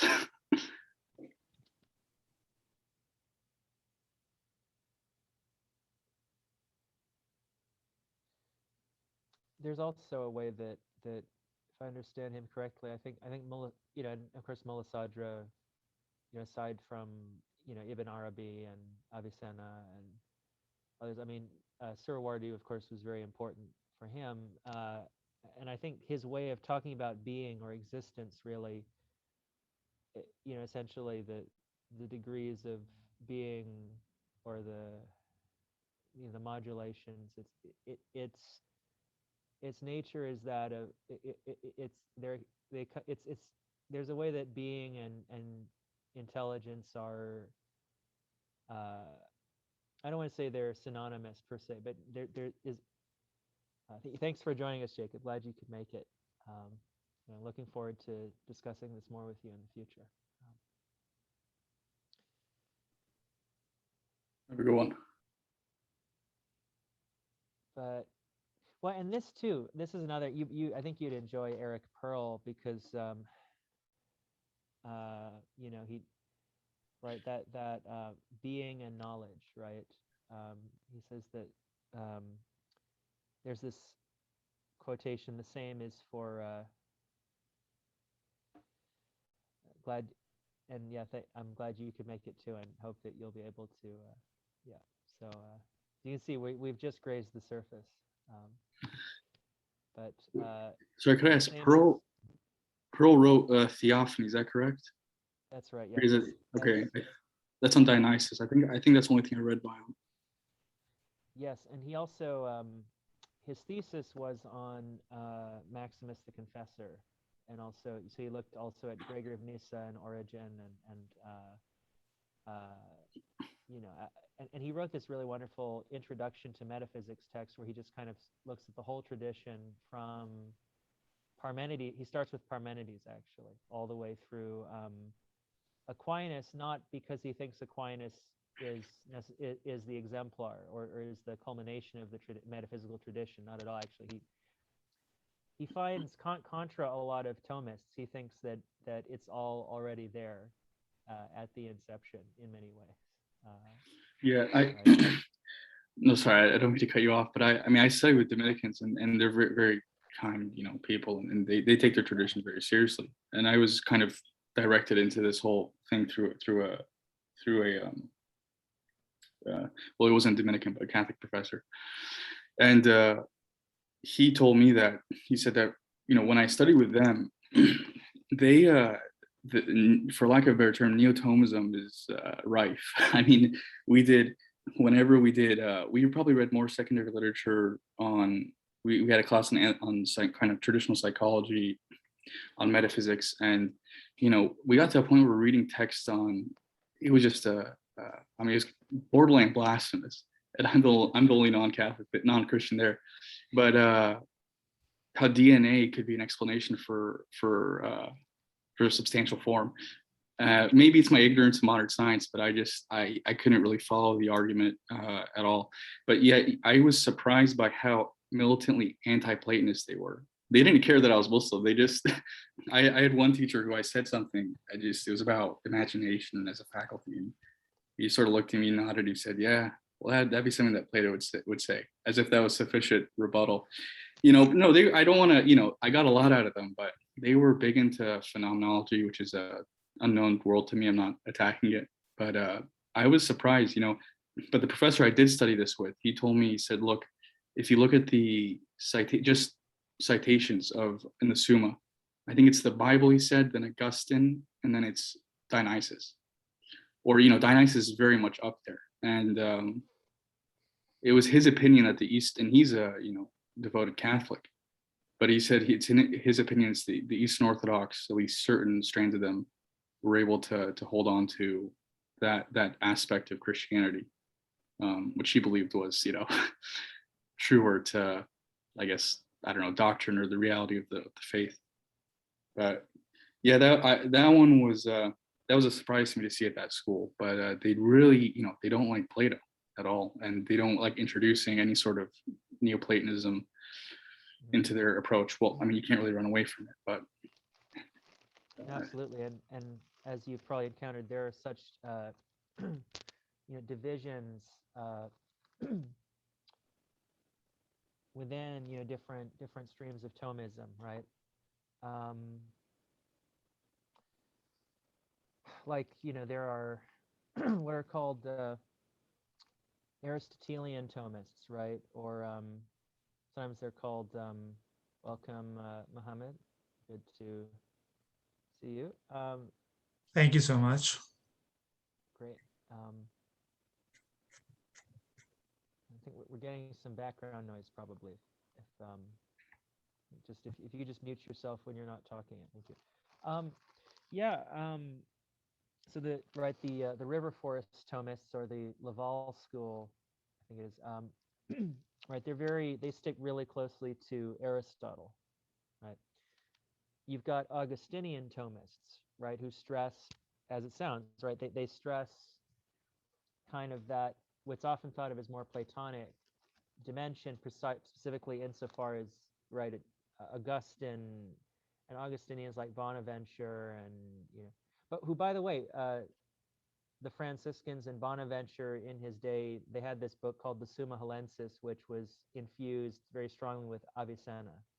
So they were more enthusiastic Avicennians in that time than the Dominicans were under Albert the Great and Thomas Aquinas. It's very interesting. You know, so there's Augustinian Thomists, right, who read Thomas through more of that lens. There's, as you said, right, there's phenomenological Thomists, right? There's Thomists who, I mean, like multiple popes have been very influenced by phenomenology, and there was this big attempt in the first half of the 20th century to harmonize, because they thought phenomenology would help them overcome, you know, idealism, actually, right? And I think, you know, over time they kind of qualified their enthusiasm, but there was a period when phenomenology, they thought this is the key. This is how we're going to return to reality, right?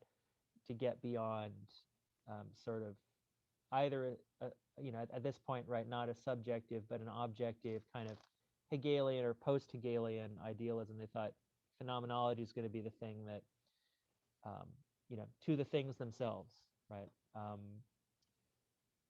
But that's, by the way, that's also the one thing that interested me in that text by Eric Chavara, analogia entis, which I hope to. But I think this Timaeus session will be important because it's Shivara really looks at the whole history of metaphysics in important ways. And he's interesting too because he is a Thomist who really stresses, because it's like there are these sort of sub streams that just don't, I guess, always break through, particularly maybe in North America in particular, as compared to continental Thomism.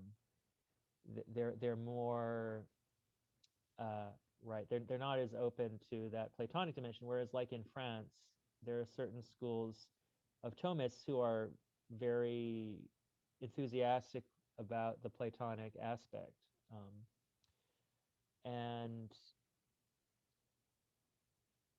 like Father Norris Clark, who we just finished a study of his, right, the one in the, he will sometimes critique, Platonism in a way that I think is like he's setting up kind of a straw man just to differentiate his own position. But nevertheless, he's still much more favorable, I think, and receptive. I mean, his way of speaking about being is just very clearly stressing kind of a participatory metaphysics, where right in the Platonics, which I think is just what you want, and why if you want to see how metaphysics is still important, can be important to us, and can be something that, because if it's not a way to draw us into intimacy with God, right, that's why we Yeah. Do you mind me asking if you're, I don't know if you don't want to disclose this, but are you in a particular denomination of Christianity, or were you raised in a, I don't know if I missed at the beginning. I was, I'm a cradle Episcopalian. Okay. So I came later to identify with the Anglo-Catholic tradition. But for a period of time, I grew up, I was very connected to the Vedanta and the practice of traditional yoga, which has sort of been important in my father's spiritual life. And so, I mean, there's a period of time when I was very, I had this phase where I was like, I'm all about dharmic traditions and what is this Abrahamic stuff, and I eventually got over that. But it's but through the mystics, of course, I mean, it's okay, well, no, they've got, they've seen this too. They can be just as profound and amazing in their realization as when I would see the kind of things that yogis would testify to. There's also the so I was very fond, of course, of Meister Eckhart and John of the Cross, and I've come to really love figures like Nicholas of Cusa, and I've read others like Bonaventure, and but many, and always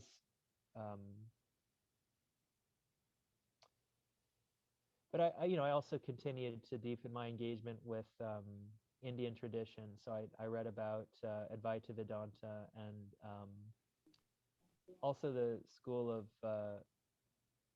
non-dual Shaivism, which is most well known as Kashmir Shaivism, but that's a bit of a misnomer, because it was never only Kashmiri. It just happened to be that was where the intellectual tradition was richest and survived.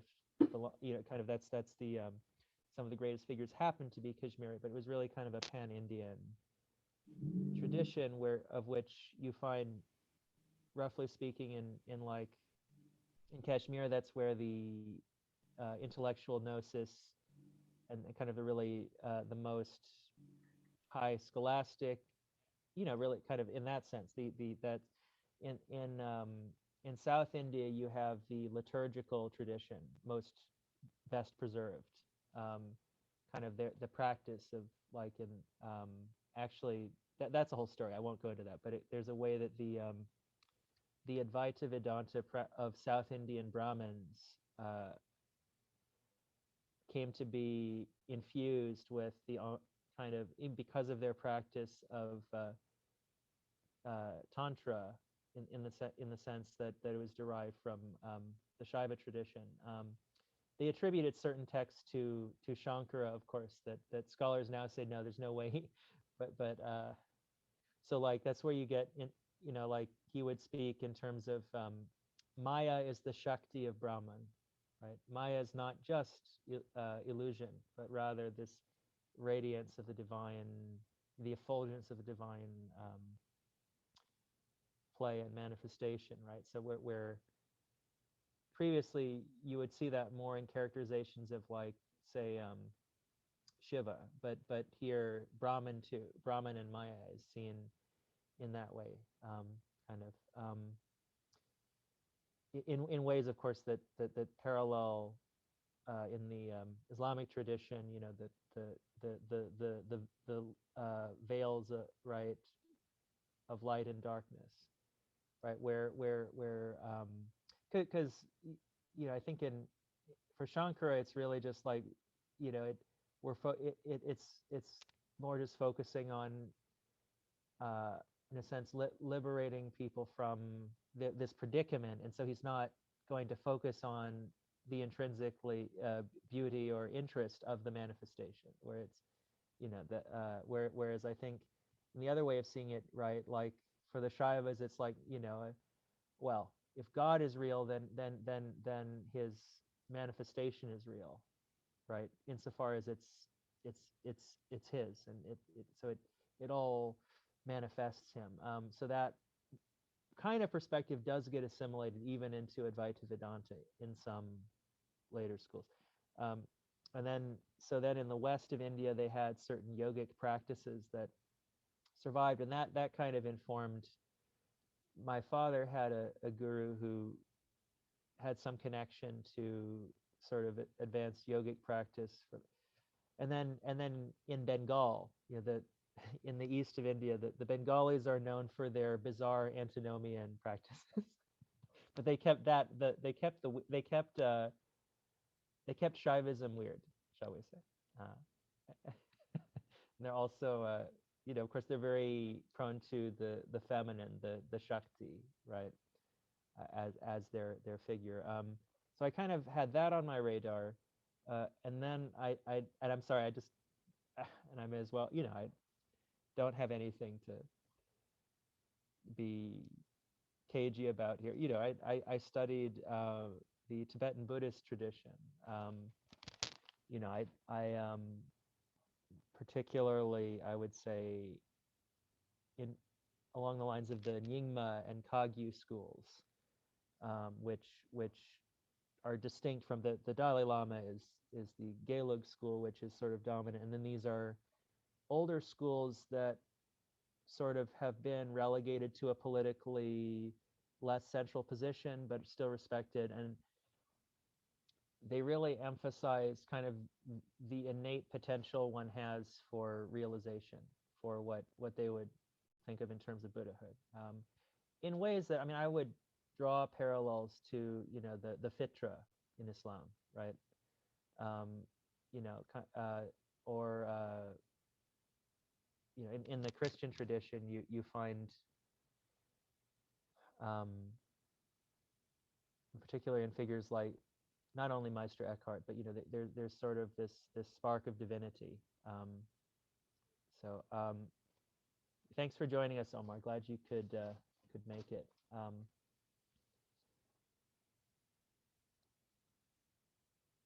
So yeah, that in any case, I became especially fascinated with that kind of that sort of Buddha nature doctrine, because it seemed to relate to the Advaita Vedanta perspective, wherein, in a sense, that it's always already, that which you need in order to realize your nature is always already present and just has to kind of be brought to expression in some way. Or even it could be as simple as I say simple, I don't mean easy, but as seeing things in a new way, in a fresh way, just a shift in perception, in one's way of being and orienting and kind of seeing in the rich sense, in the sense of where it is near to gnosis through theoria, through the kind of the It would be like direct. something similar to sort of the sanctification of the senses. I think that's, I remember I took a class, I think that was a term that was used. We were doing Macarius. Anyway, this is way too, this is outside of my, anything I'm too interested in, but I think it was a type of perfection or rebirth of the senses. And anyway, I'll leave it there because I won't be able to explain it. No, absolutely, and I think Macarius, you were reading the Macarian homilies, maybe. I think so, yeah. And that alongside sort of the, because as I understand it, he's really, because I'm sure you know that in Eastern Orthodox tradition they talk a lot about the heart. Yeah. And ways that have resonances with other traditions. But yeah, that's one really important stream. And then there's sort of what comes out of, so after Origen, there's a figure called Evagrius Ponticus, and he has a more, what they would frame as kind of an intellective Gnostic in the non-pejorative sense, right? The kind of approach it, and there's a synthesis of these two, which is essentially these are the streams that you find kind of brought into a kind of balance within hesychasm. At least that's how Andrew Louth would present it, for example.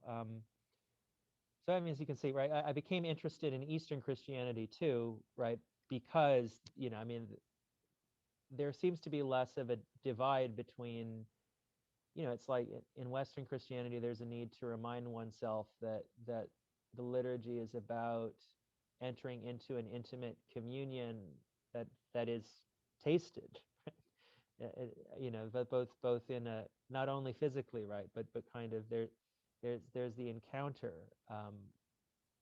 right, with and you have to go to the language of the beloved and the bridal chamber and the that's what, if it's not that, right, that's what it must be. It's not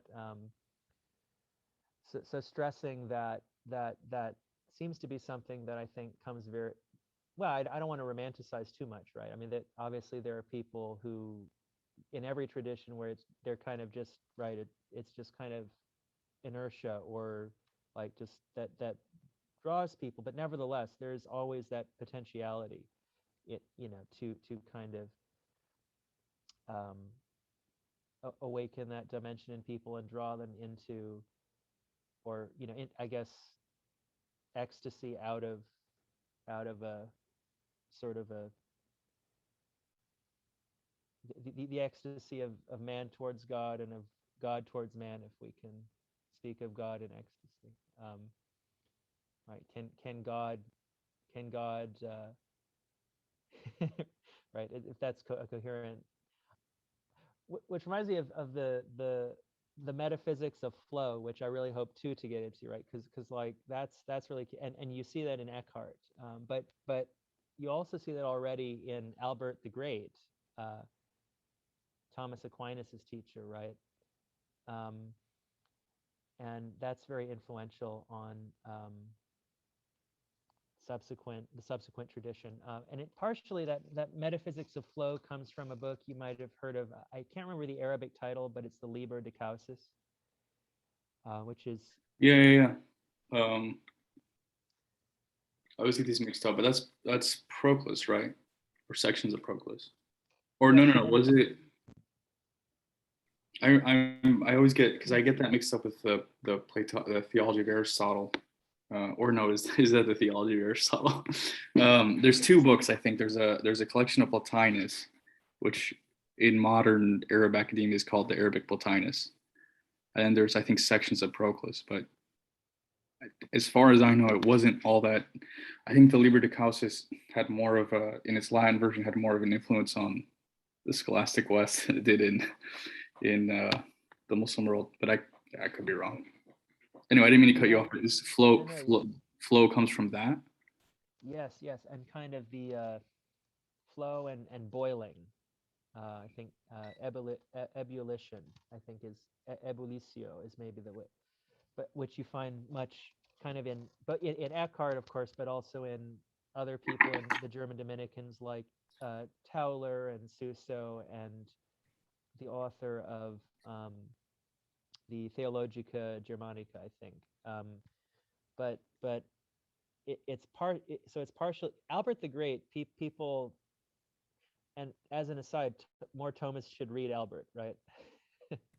It's very interesting because you don't see this quite nearly as much in Thomas, but Albert, like almost his entire extant works are pervaded by his reading of the Liber de Causis. He clearly thought, and it isn't only excerpts from Proclus, right? I mean, that's been a prevalent scholarly view, but there's been some recent scholarship which establishes that we can't reduce it to excerpts from Proclus, partially because there are there are things from, that are Platinian in there too, not only Procline.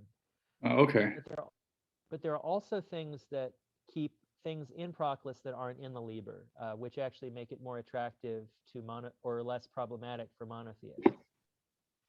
For example, there is the Henads. Exactly. Yes, there's no Henads. That's one key point. And there are a couple of other things. Show you sometime. There's this really fascinating presentation about it. But nevertheless, it does enable, this metaphysics of flow, and Albert finds a way to say, well, emanation and creation are not. Right? He reads them in a way that says these are really getting at the same thing ultimately, which I think many figures would take that position. I mean, it's really, especially I think modern. I don't know how. Maybe you can say what you think for the Islamic context, but it's really modernist Christianity that has a problem with the word emanation. Yeah, no, it's a big. Sorry. In a sense, like that it must be, because I mean, like without and see, people just know the word and they just assume what it means, but they don't really get down into like what do we really mean, right? Like what we really, No, I was gonna say I came from I went to Zaytuna College for my undergraduate. I don't know if anyone knows that. It's a small liberal arts school, but it's in Berkeley. And I went there in 2013, which is, they were established in 2009. I got a lot of good out of there. Oddly enough, the man that kind of set me on my trajectory was that Catholic professor who was brought out of retirement. But they were, I'm sure you're familiar with the Ash'ari school of Islamic theology. Now, I don't even want to say that they're Ash'aris.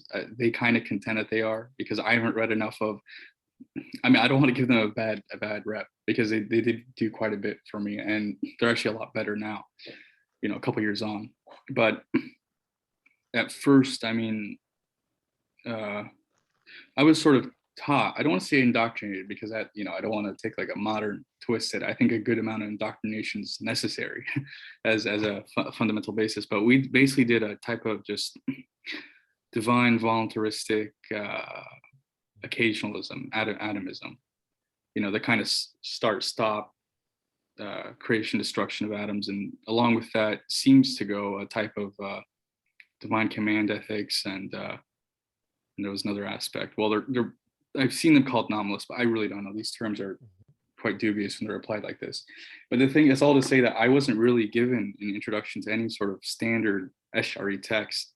And so I had to go off of the kind of Aristotelian Platonism that I got. But yeah, anytime that subject came up, I mean, it was sufficient to say, oh, I don't know, Avicenna, Suhrawardi. This guy believed emanationism. just put a big X on their name, which, I'm not. I'll be honest, I try to be, orthodox, whatever, whatever that properly means in the Sunni tradition. But the thing is, Ghazali is lionized as the guy who destroyed philosophy, which is, oddly enough, an Orientalist narrative, but it's one that's adopted by Zaytuna, but just on and a lot of Sunni Muslims, not all of them, but a lot of them just for other reasons, in the sense that we kind of put a stop to the Hellenic, paganism. But I don't know, you read, I've read even with Imam Ghazali, I mean, you read his Niche of Lights. And I'm not going to say because he speaks about lights, it's therefore emanationist, but it's definitely not, you have to read that if you're also going to read the Refutation of the Philosophers, right? Like you can't, or even Ibn Arabi. I mean, Ibn Arabi is an ocean by himself. I've really only read one text by him.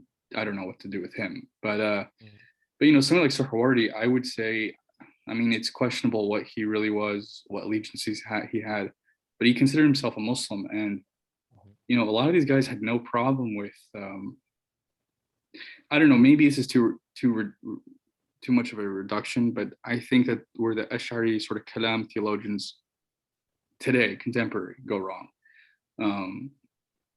is there's a type of anthropomorphizing of God and his attributes. I mean, the whole discussion, I'm sure you're aware of the essence attributes, and we were taught like these 20 attributes, and you ask, okay, how do you reconcile unity and multiplicity within the divine essence? They'll say, well, the attributes are not, which is, fair enough. It's like, it's a sort of paradoxical. Maybe we can't understand it at a rational level, but, that the attributes are not the essence, but they're not distinct from the essence. Or not, that was the extent of theological instruction in that regard. I mean, that was it. It was sort of like you stopped there. We filled out other things like on prophecy, on suffering, but in terms of a metaphysical model that you could, I think, vouch for, there was just, it wasn't there. It was we do occasionalism, denial of secondary causes, because we have to at all costs preserve divine omnipotence. So it just never struck me that emanation would be I mean, maybe I'm just stupid, but I just never saw the direct sort of opposition between an emanationist scheme and omnipotence as such. That maybe that's just I'm just not understanding it. But yeah, they did not like it. I mean,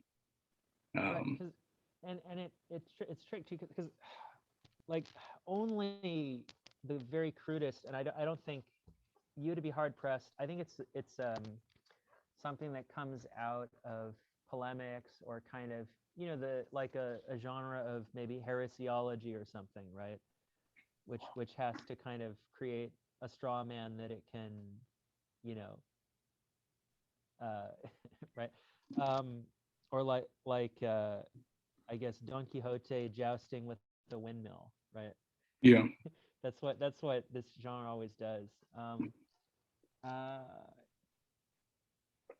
Yeah, no worries. I'll be happy to do that. Write something up for you. Yeah. Like only the crudest. Like I don't think anybody's understanding it. Or I shouldn't say nobody, because maybe the Stoic conception. But it's not the caricature of like when God emanates something, it's like there's some part of it oozes out of God as if God has a body, and like it's just this physical stuff that congeals into everything, right? Yeah. Like that's not what hardly anybody meant, as far as I can tell.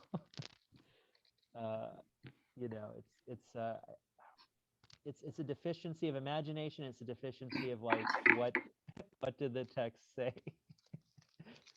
Yeah.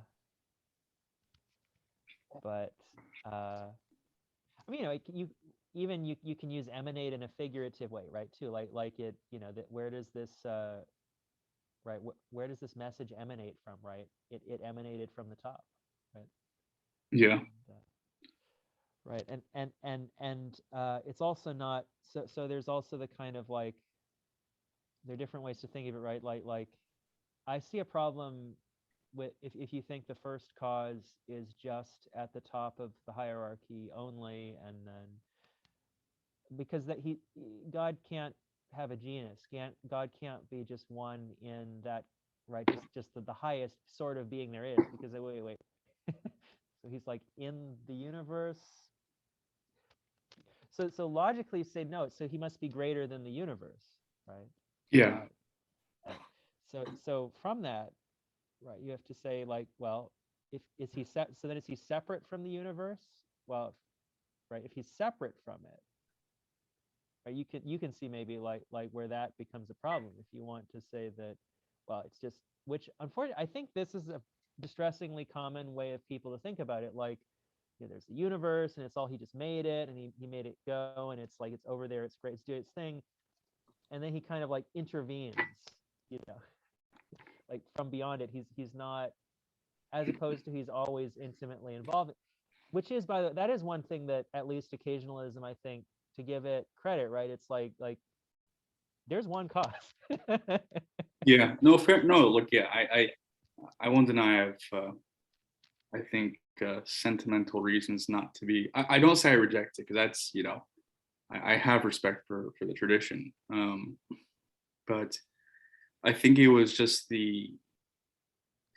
I think what it was is a lot of my instructors are just not, you know, they never learned anything else, because, you know, if a lot of these guys studied over in the Middle East and Jordan, Egypt, Morocco, very good institutions, and or just with scholars, and you know, they don't read that, they don't read, you know, they don't read Al-Kindi, they don't read Suhrawardi, they don't read any of these guys. But I will, to give them credit, and this was another thing at Zaytuna that you would see, or I think at a lot of religious institutions, was that they're all, at least behind the scenes, they, you know, we never studied Ibn Arabi, but I know for a fact that some of my teachers, they, you know, they studied him, and they studied him well.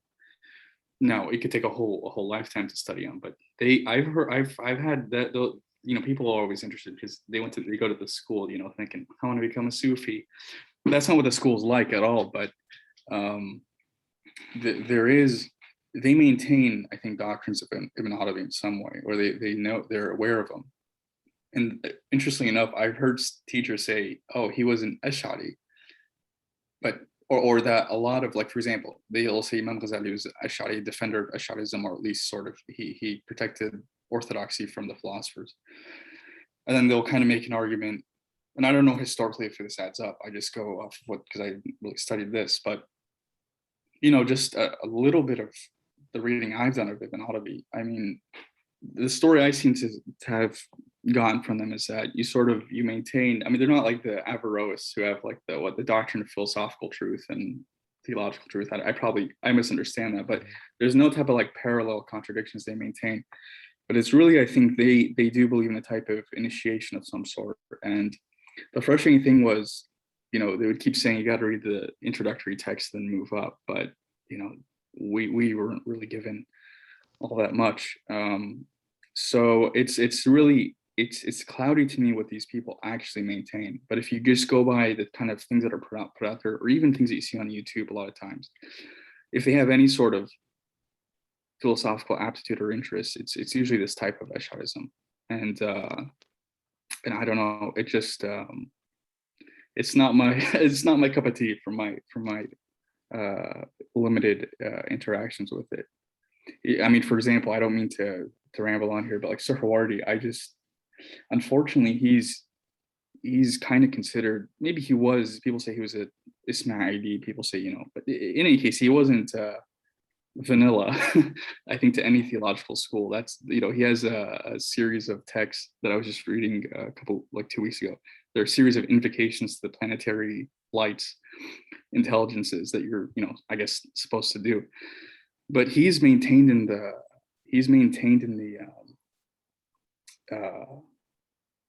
from my knowledge, the Shias take him quite seriously. And speaking as a Sunni, you know, that's sufficient for Sunnis to say, you know, there's nothing there.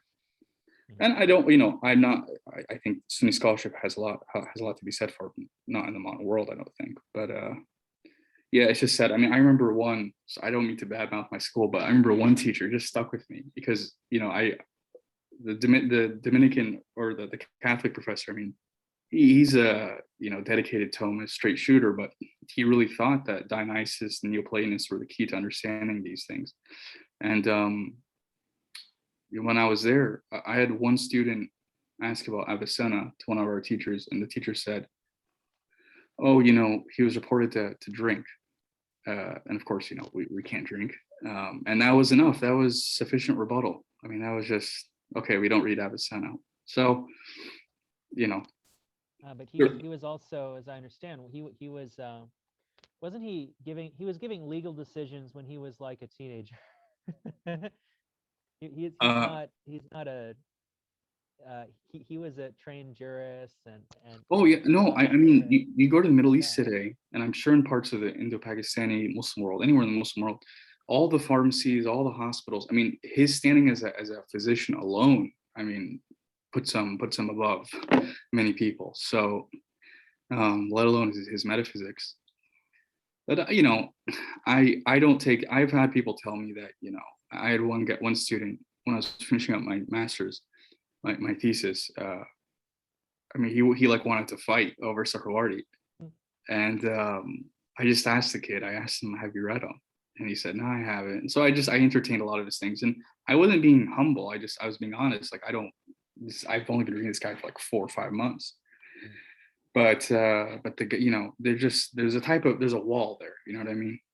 And but I don't, I'm also, if I divulge my actual beliefs, I wouldn't say I'm an elitist by any means, but I do think that philosophy simply, it does something for some people and it doesn't for others. And if you don't see the value of it, it's kind of a waste of time. But the biggest danger is those people who, at least in my opinion, are people from the inside. Obviously, I think to the extent that any of us are traditional in a broad sense, we have much bigger issues to contend with than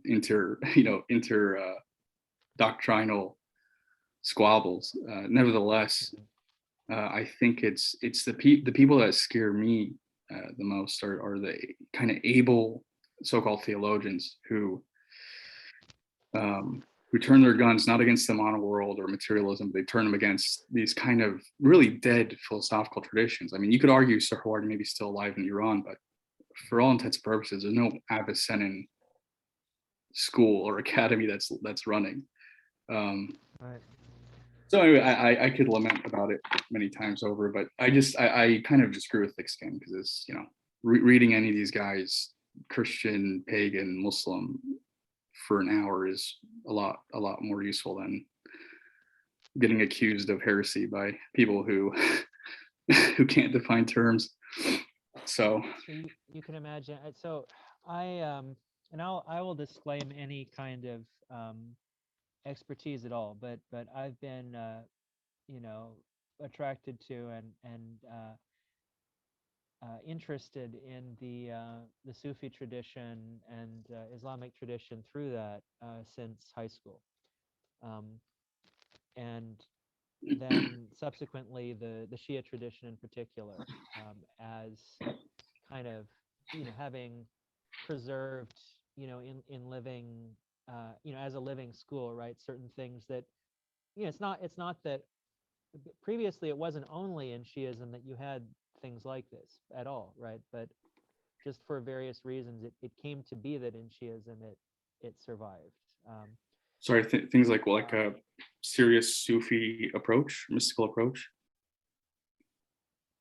Yes, I would say so. Like specifically, right? Kind of the you're right. Philosophy that is mystical, or Sufism that is philosophical, and yeah, you see that, I'm sure, in certain Sufi turuk, right? Like that, as you say, it may be that exoterically people think Asherism is what they have to do, but then esoterically in an initiatic context, right? Because there is this way that Ibn Arabi, for instance, I think he takes Asheri ideas like kind of the continuous creation in every moment, right? And gives it it has a very different role, of course, in his perspective from in the Asheri school. And it becomes a very profound, as I'm sure you know, like a very, a mystical view you know, that I think is very, very beautiful and compelling. You know, and that's, I think, very much also in Mulasandra. But I think, I mean, I'm not drawn to sort of atomism, or like I don't want to see God. I think, I mean, I'm invested in an idea of causality, where causality is mediated. It somehow for me has to be both direct and mediated, right? And that's where it helps to know that in the Platonic conception, right, it can be both. Like you know, you think maybe that intervening causes reduce God's agency, right? But actually, in the way someone like Proclus would think. Now, he wouldn't have, you know, obviously, you know, he was somebody who believed in multiple gods, right? But nevertheless, the one's causal power is intensified the more links there are in the chain, not diminished, right? Because the causality is if it, I mean, if we can even, like, ultimately, right, we're going to say, you know, enhanced doesn't make sense if we're talking about God, but like in that, like, conceptually, right, it's more intimately, it's a greater power. God is the power of all things, and the one who's not just at the top of the hierarchy, but rather precisely in order to be present to all things totally, right? That's why God has to be beyond the hierarchy in order to undergird it, and so, you know, right, so sort of right, it's not that there's some separate place where the one and the forms are, like, we're that would be misimagining it as a spatially abstracted realm. It's just like it's so we have to get at, but we use those, if we realize that this is analogy, right, we realize that we're using this to talk about something that's hard to talk about, like to get us to shift our frame of reference so that maybe we can sort of catch a glimpse of what what we mean. Yeah, no, I'll just say, and I'm sure, because I've only had one go at the elements of theology, and that was the extent of my Proclus. I mean, granted, I read that with my professor, but that was a very difficult text for me. And I think I did it a little too early. But I mean, my problem that I've come up against with at least kind of so-called defenders of orthodoxy in Islam, Sunni Islam, has been that, you know, emanation is, you know, it's passive, it's automatic. There's a distance. But I think that even just a rudimentary understanding of, and I'm sure I'm forgetting things, but you know, that participation, if you will, has three, like you said, analogical, but three moments or three aspects of, you know, procession, reversion, and abiding. And I think, I mean, I would argue that you see that in, well, I'd done my thesis more or less on I wouldn't say my thesis, but I've been drawn, for right or for wrong, on on Eros, the role of Eros. I'm sorry, this is going a little bit out, but I'm, you know, even Suhrawardi himself, he says that the relations between, my point is that emanation is not just a sort of, you know, the light of the sun shines on a rock, the rock absorbs the heat. That's kind of how it works. It's a, you know, it's a type of constant dynamic, in the same way that, or it's just as constant and involved as perhaps the Ash'ari occasionalist model is. I don't see that the inclusion of intermediary hypotheses or even causes, if you want to call them that, diminishes, like you said, from the involvement and the presence of the one. So but you know, that's not, if that's something I'm struggling with in terms of trying to articulate and understand. I mean, you know, good luck for people who dismiss Platonism out of hand. Maybe you can help me here, because I'm sure it's so. Do you think it can be an orthodox Islamic view? Maybe orthodox is about, you know, whatever you want to say, that in some way the angels participate in like kind of God. Well, I mean, it seems like it just follows naturally, doesn't it? That they are participating in God's continuous creation of the universe in some way, right? Or at least in being messengers of his radiance or his word to, I mean, to man certainly, right?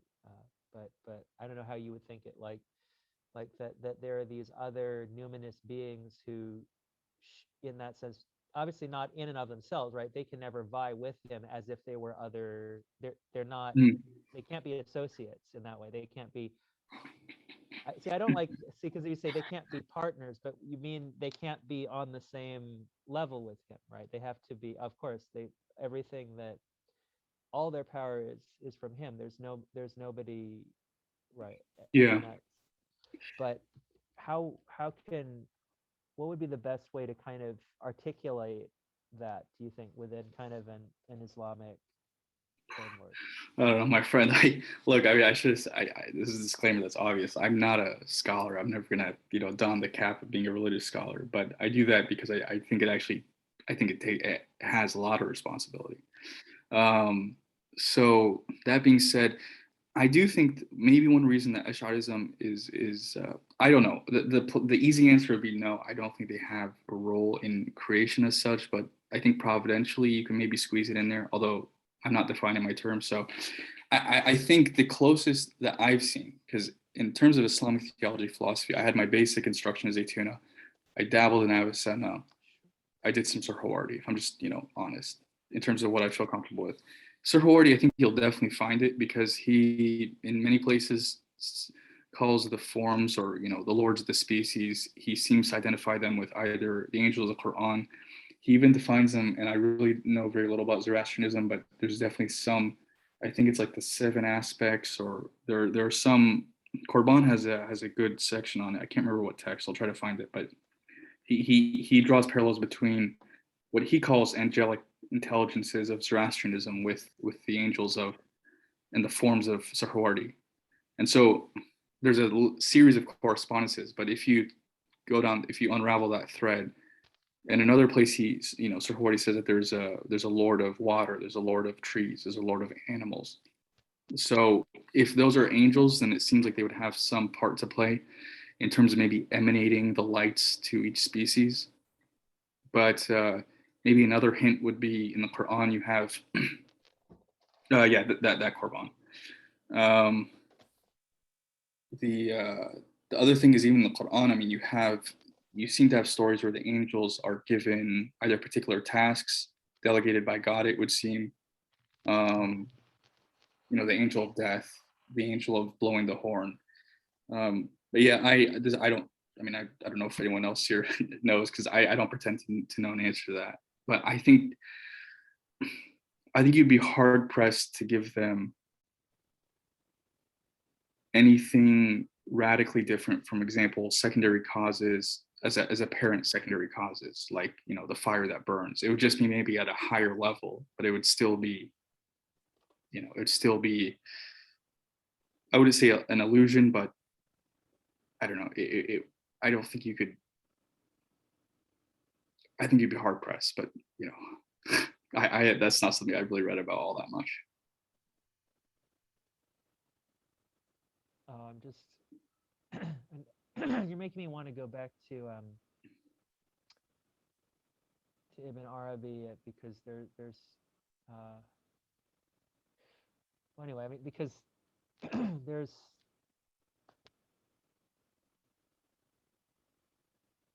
I think it I'm trying to remember. It's like because there's the pen and there's the concealed tablet, and there's kind of like the way that different metaphysical realities relate to one another, which as aspects of God.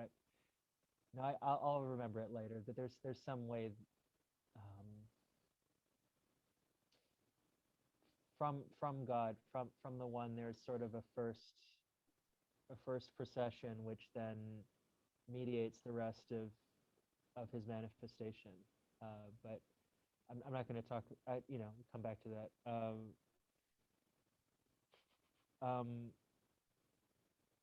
One, and just as another thing, right, which probably you've come across before, right? Like it was seen. I think many of these across Jewish, Christian, Muslim, pagan, right? The planets and stars are not just dead, inert, right?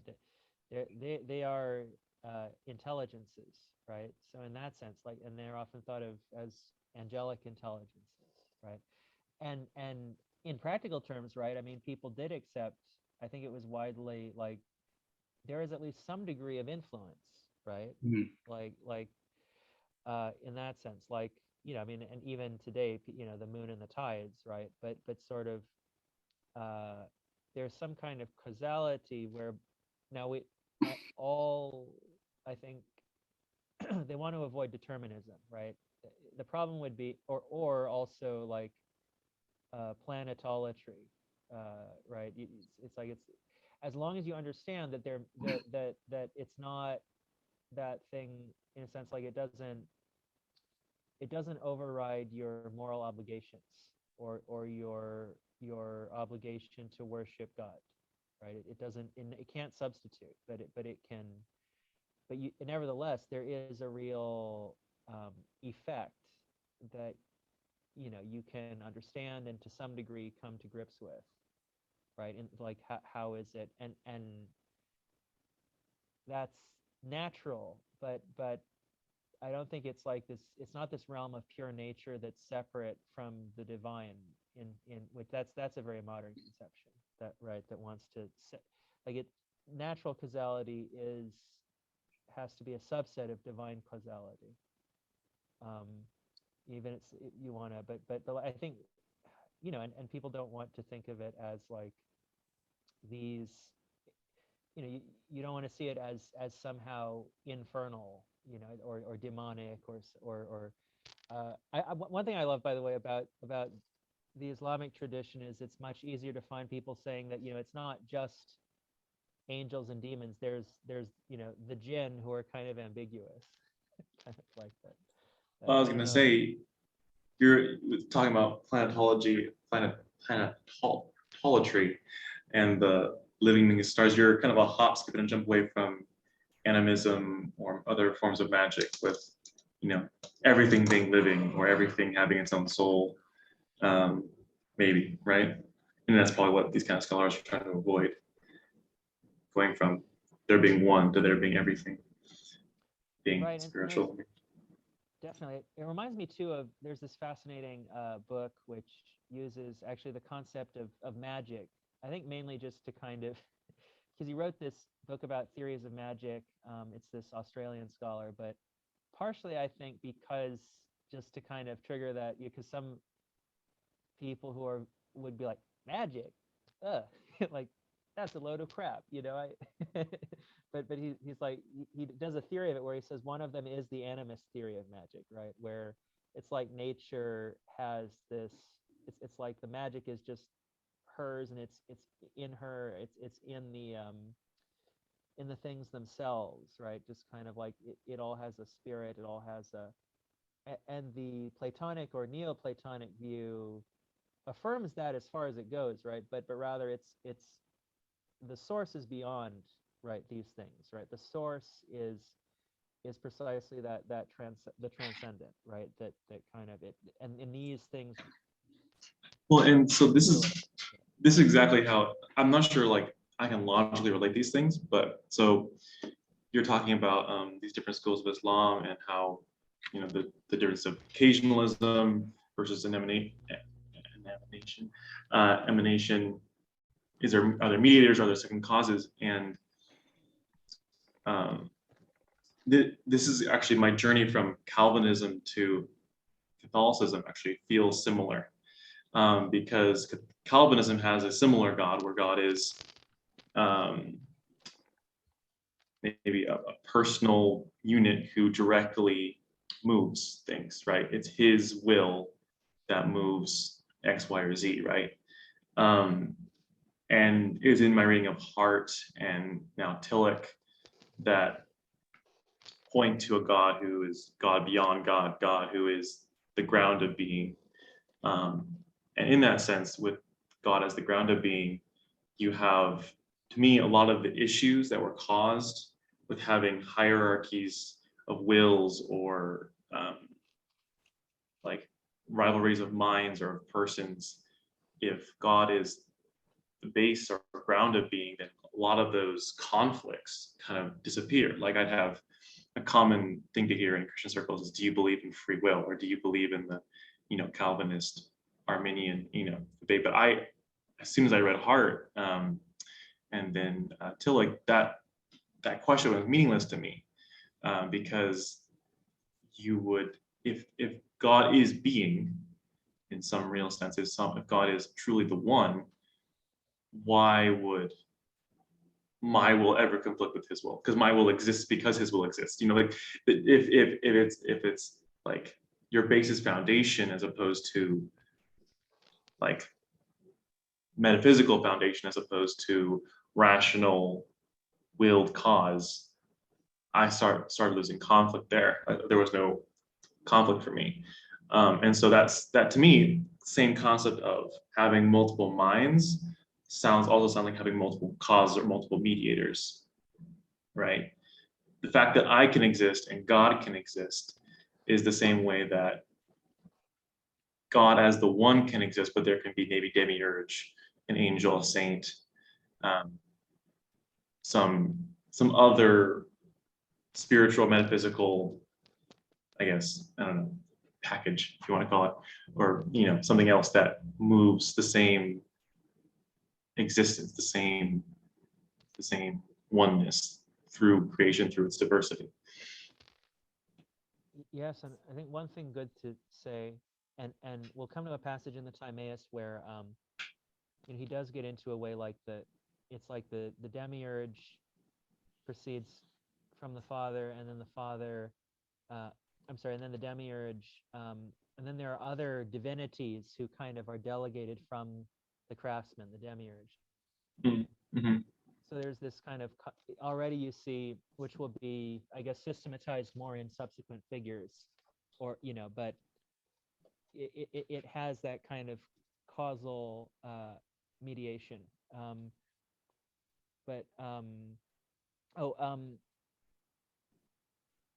And no offense to the kind of, you say Calvinist, but also Eric Shavara in Analogia Entis, if I understand correctly. So he talked about, see, what's really fascinating about him is he's really interested in the,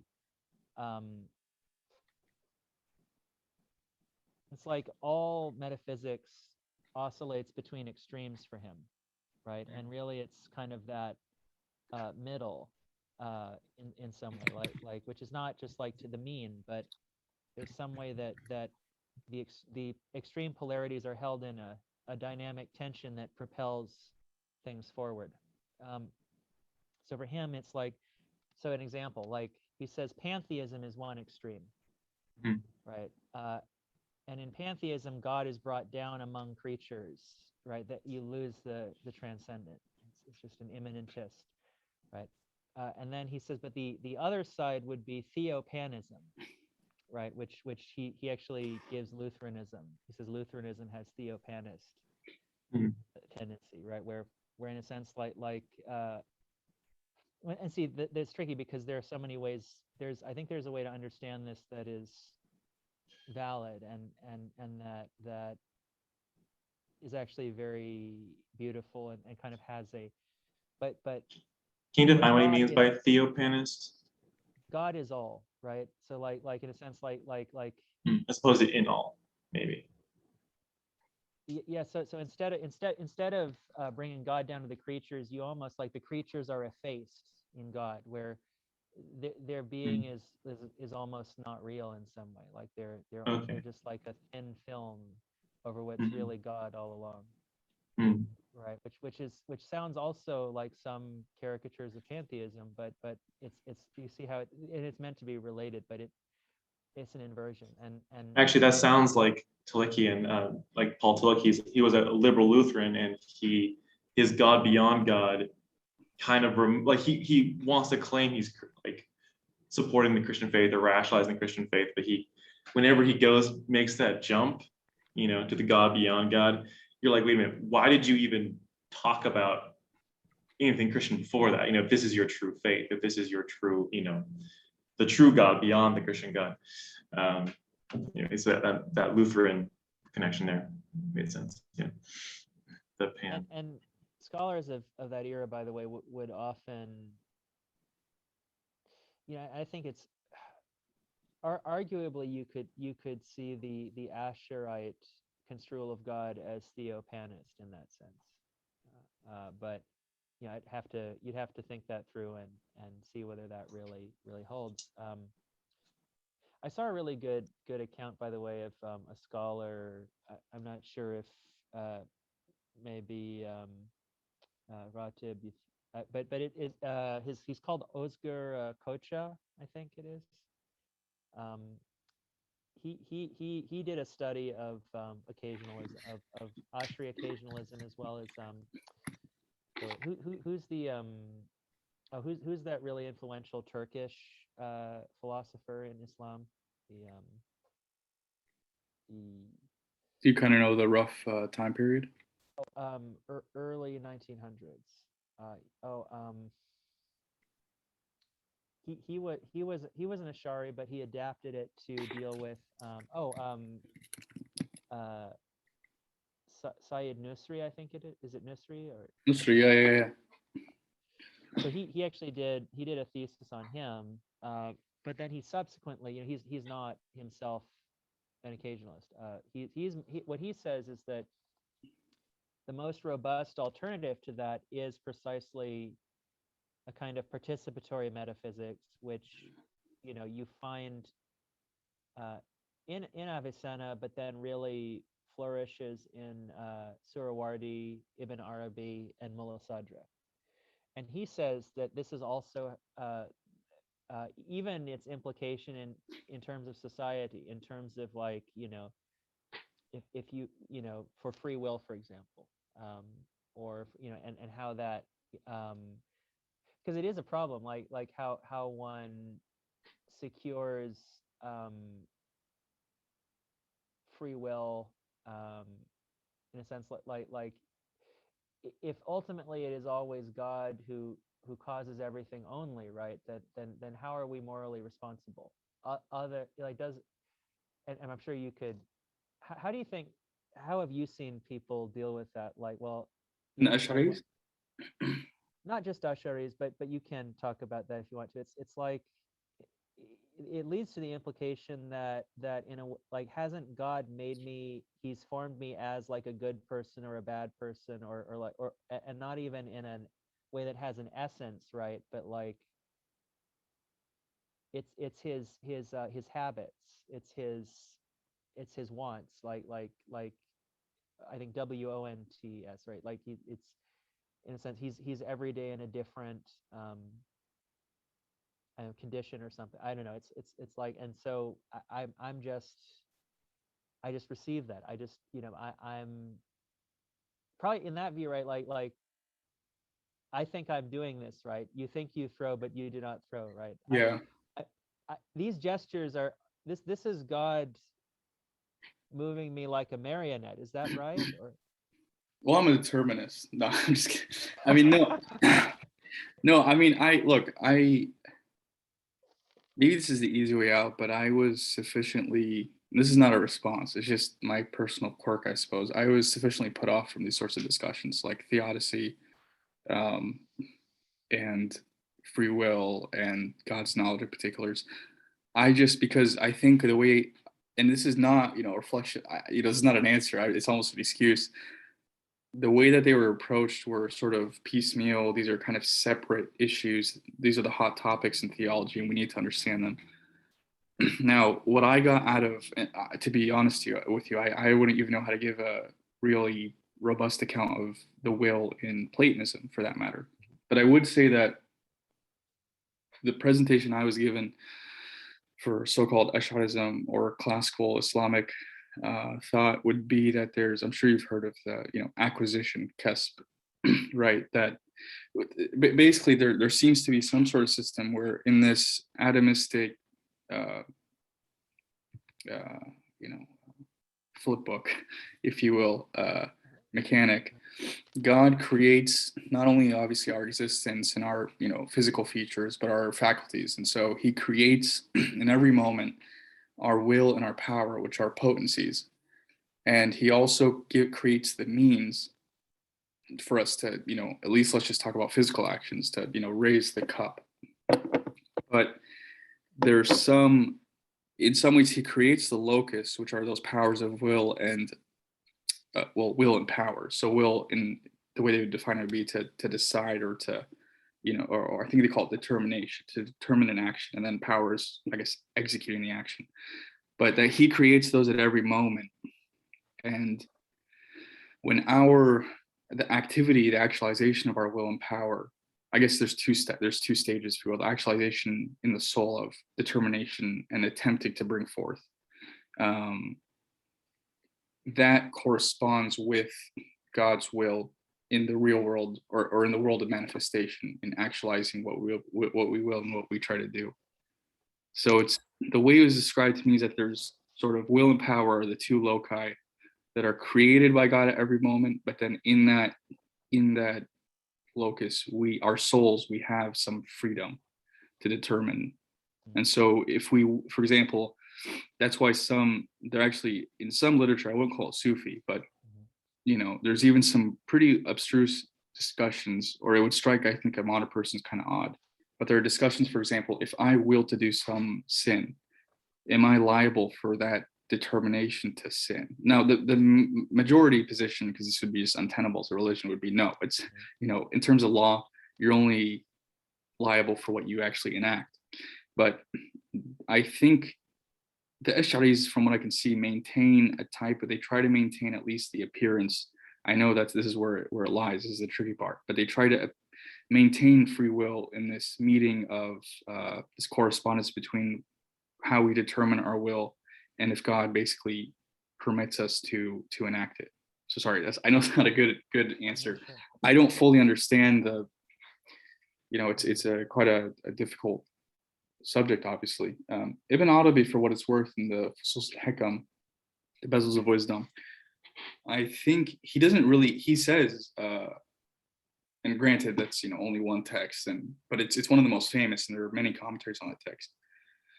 It's somewhere right in the middle of the book, because each chapter is devoted to a prophet who represents a specific, who's a kind of, the way I would put it, a theophany or a particular divine attribute.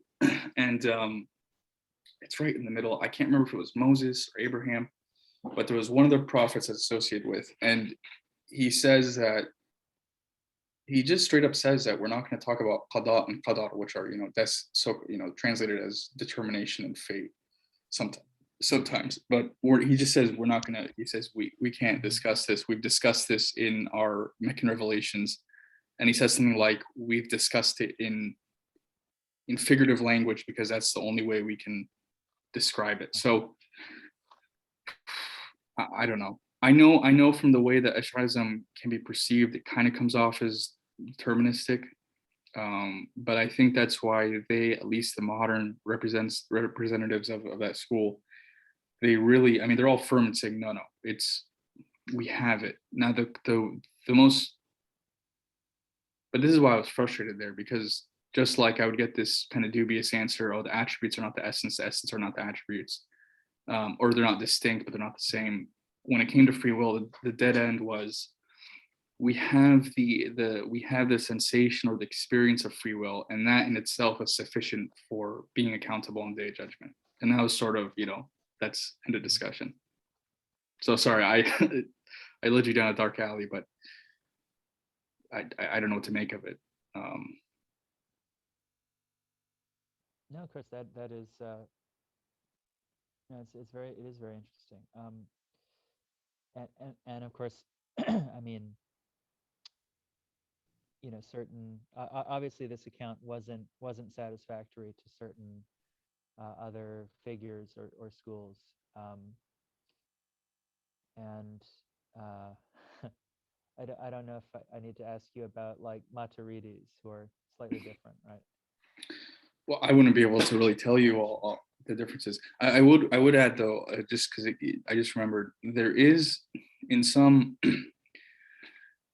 Sufi literature, I suppose you could call it, but it's less the metaphysically oriented and more like the practical aspect, which are definitely they're intertwined. But it's called Tahdhib al-Akhlaq, which would be the refinement of character broadly. So ethics, kind of a spiritual ethics. There is a great emphasis, for example, on two main virtues. One is tawakkul, which is reliance on God. And I guess it has two, this is just kind of my characterization of it. There's two sort of aspects, at least the way it's described. The first is that it's, reliance on God in all times of tribulation and fear and anxiety and loss of hope. And it's also it's a sort of exhortation not to become reliant upon secondary causes, whether they're the natural, if you're ill, or, don't rely on people. So there's that element. But there's also the other element of true, and there's obviously different levels of these sorts of virtues of perfection. So the kind of the basic one is like in your worldly affairs, rely on God. Don't give up hope. Now, the more, refined aspect of reliance on God would be a type of an acceptance of what God has decreed for you. And so if I had to take a stab at it, I would think that at its core, perhaps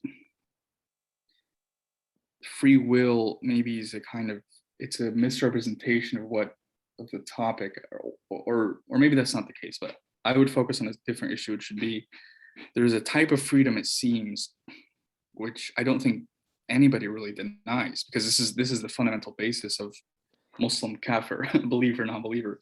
Has nothing to do with actions, has nothing to do with doctrine.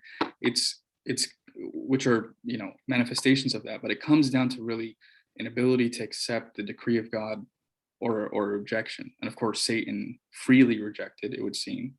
I mean, there's some people who say, he's sort of the bad guy who has to serve a greater purpose, and he had no real choice. But I think a lot of theology, just mainstream vanilla theology, and coherence of the religion, to be quite frank, relies on maintaining, regardless of whatever overriding factors you have regarding theology, maintaining that space of freedom of belief, disbelief.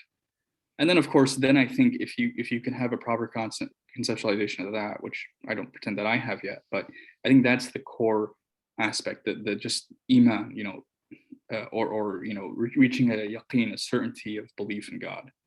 And part of achieving that, because they have like different tiers, right? There's the Islam, which is exoteric practice, following the law. There's iman, which is usually associated with proper creed, proper thoughts about God, the messenger, hereafter. And then there's ihsan, which is perfection.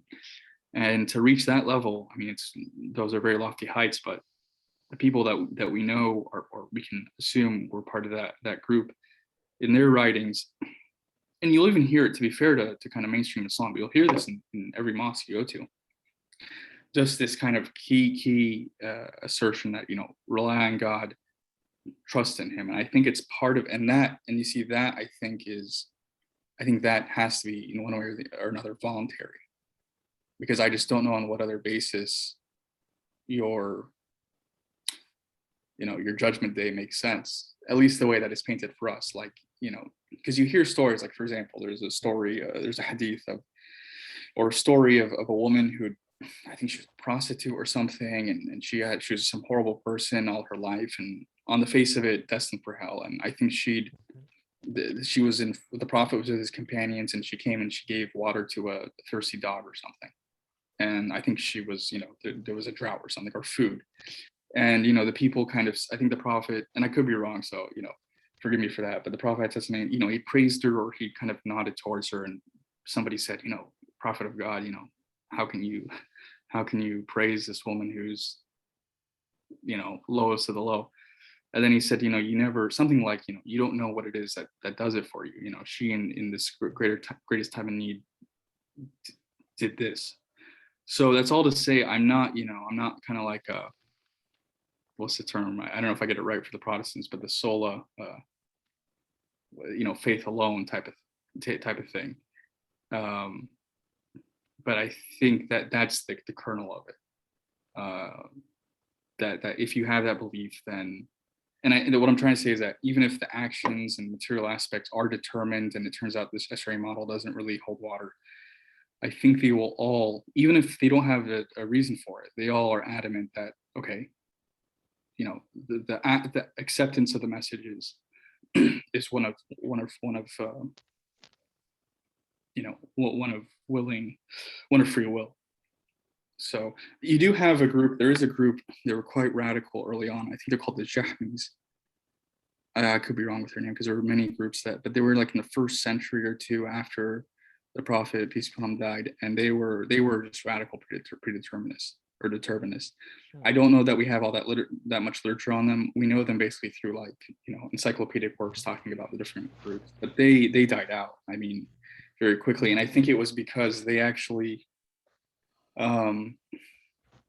they started, I think, executing other members of their little sect because they would commit the major sins in Islam, and they thought, you know, you're done. There's no forgiveness, and so, you know, you're a kafir, because committing a major sin would make you a non-believer, and if you're a non-believer, I mean, a lot of apologists have you believe otherwise, but I think there is, I wouldn't say let's enact this, but I think there is some credence to the belief that leaving the faith and perhaps promoting against the faith warrants a type of, you know, a type of punishment. Like I said, this is why I don't go to politics. But I think that claim, I think that sort of, that rabbit hole of just everything's determined, it leads to some, not just philosophical problems, but it's kind of suicidal. Just, you know, there's a group who kind of tried it and kind of killed themselves in the process. Now, Aidan, you've of course encountered right, you know, probably not only through David Bentley Hart, but through other figures, right? That this sense that really all beings, you know, long for salvation, whether they're aware of it or not. Like deep down, if they were not obscured by some veil of ignorance, they would fly at once to the good. There's no and now there are Christians, you may have met Catholics or who maintain this view that there can be a lesser natural beatitude for non-Christians. I mean, Dante famously put certain figures, right? The philosophers, you're right, were not. Yeah. They were not. Yeah. Virgil's in the middle ground as opposed into hell, right? This guide, he comes from the limbo, right? The surface of hell. But so that was good. Sorry, no, go ahead. And it was a prevalent view, right? But obviously there was always the other view that it's not ultimately tenable, and it doesn't. I don't know. In a sense that you think of, I mean, you think of God, you know, and this obviously has resonances with the Islamic tradition. God's justice and God's mercy, right? Right. That God has created all things under the sign of mercy, maybe, right? And that's very big in Mullah Sadra, for instance. But also his justice, and he wouldn't create, like in a sense, like it should create, you know, to create a being with this desire for him, and then to kind of you know, not afford that being the means to know him and seek him and come to him would be, right, that would be incommensurate, or that would be sorry, incongruous with divine justice or mercy. And actually, even the most rigorous Thomists, right, when thinking about, well, okay, suppose there are I don't know if have you come across this term, invincible ignorance, right? Like it. I don't think so. Okay, yes. So, well, and Al-Ghazali too, right, kind of thought that, you know, people who hadn't properly received the message of the Quran, right, in a sense, that they too could be saved in some way, because, you know, right, like in a sense that because of their ignorance. Right? Oh, okay. Yeah, no, that was actually, I mean, oddly enough, the Ash'aris were the one, a lot of Ash'aris believe that, but that's, there were, I think it was the Mu'tazilis and some so-called philosophers who actually maintain that you could, that there's enough in us intellectually to come to the to the realization of a God. I think they differ. I think even the Ash'aris, though, the Ash'aris, so they actually, in some ways, the so-called heretics had higher standards for who gets in, because they thought, no, it's all, you got enough here, you got enough in the soul to figure it out, at least in terms of the unity of God. Now, in terms of, I don't think there's any Muslim that I know of, as of good reputation, who would say that some tribe that had, they don't follow Muhammad because, well, they don't know him, so no one's liable for that. But yeah, definitely there was a what's the word, I guess, clemency, or there's acceptance of pre-modern peoples, but of varying degrees. I don't know. I think there'd be some people who would say, and I think they're probably promoted now in the modern day because it just makes Islam look like a little teddy bear. That any group that hadn't received, basically any group that they could be animists, they could just be straight up materialists, or polytheists, that they kind of get in because they didn't know. But I think for the most part, if I had to take a guess, believing the unity of the first principle, whatever you call it,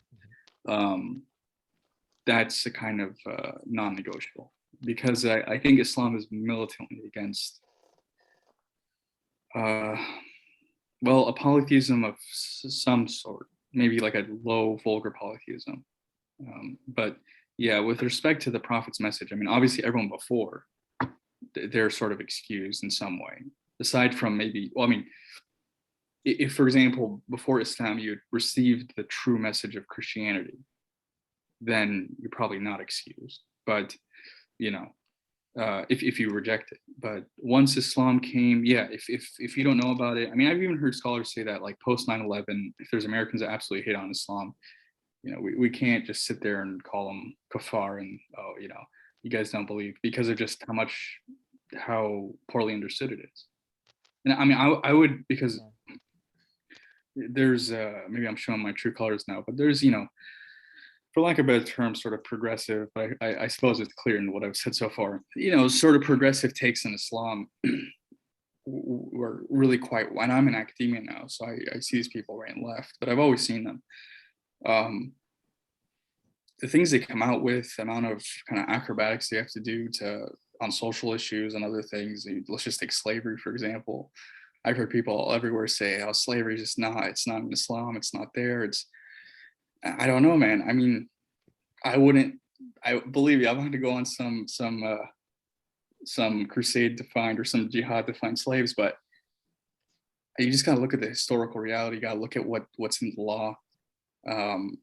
But if things like that are being denied historically and whitewashed, then yeah, good luck with things like salvation. I mean, I stay far away from that, because I think in some ways it's a type of humility I try to have, which is, I think ultimately salvation is one of those things that, yeah, really, I don't think any amount of philosophy, I'm just being honest, or I think with what we've been given in Revelation, I don't think you could say one way or the other. But have you ever yeah. Have you ever encountered a Muslim universalism at all? I've always been kind of curious about that. In terms of like salvation, or like a type of perennialism? Like he was talking about, like all souls have God as their end.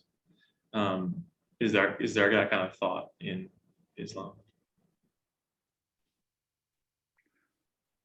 Or the good? I mean, I would say, yeah, definitely. I mean, in terms of, by the way, we've been here for like a couple hours. I don't know how to say your how do you pronounce that properly?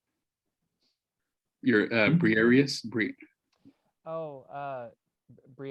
It's Briarius. really just you just call me Brian. Hi, Brian. It's just for fun. Yeah, Brian had mentioned earlier about the fitra, or the I don't know how you would translate it properly. It's been translated as sort of native disposition, natural, original disposition.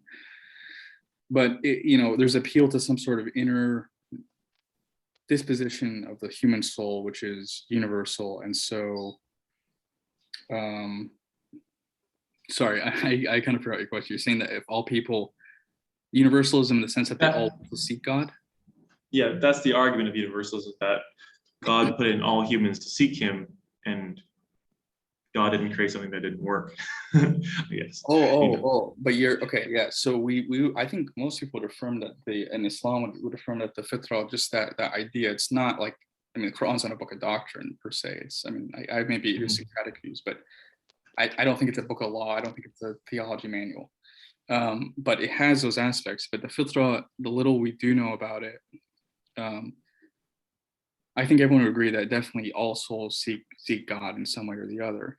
But I don't know if maybe I'm unaware of how you're using universalism. If you it's universal in that sense. If you extend it though to saying some sort of like 20th century, I don't know, like first Schuanian or like perennialist. I don't know if Schuan really believe this, but you know, every path to the peak of the mountain is valid. No, I mean, no, I think there's something called Ahl al-Fatra, which is the people of the period or the time, which is basically between, I think, Moses, I think, and Christ or something. I can't remember exactly, but it's a long period of time, because we don't, at least in Islamic scholarship, I don't know that people have said this is when these prophets lived, at least going beyond Jesus.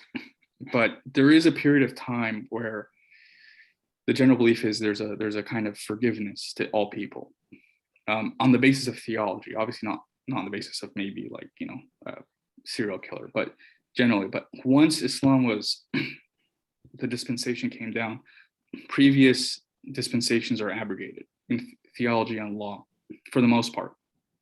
And so they no longer become valid, if you will. But there's rings to it. I mean, like the people, it's kind of an ambiguous term because, okay, the Jews and the Christians are there, the Sabians, who know they no longer really exist. Okay, they're also kind of thrown in there. I've seen people try to argue that Buddhists are also that, and Hindus as well. I don't know.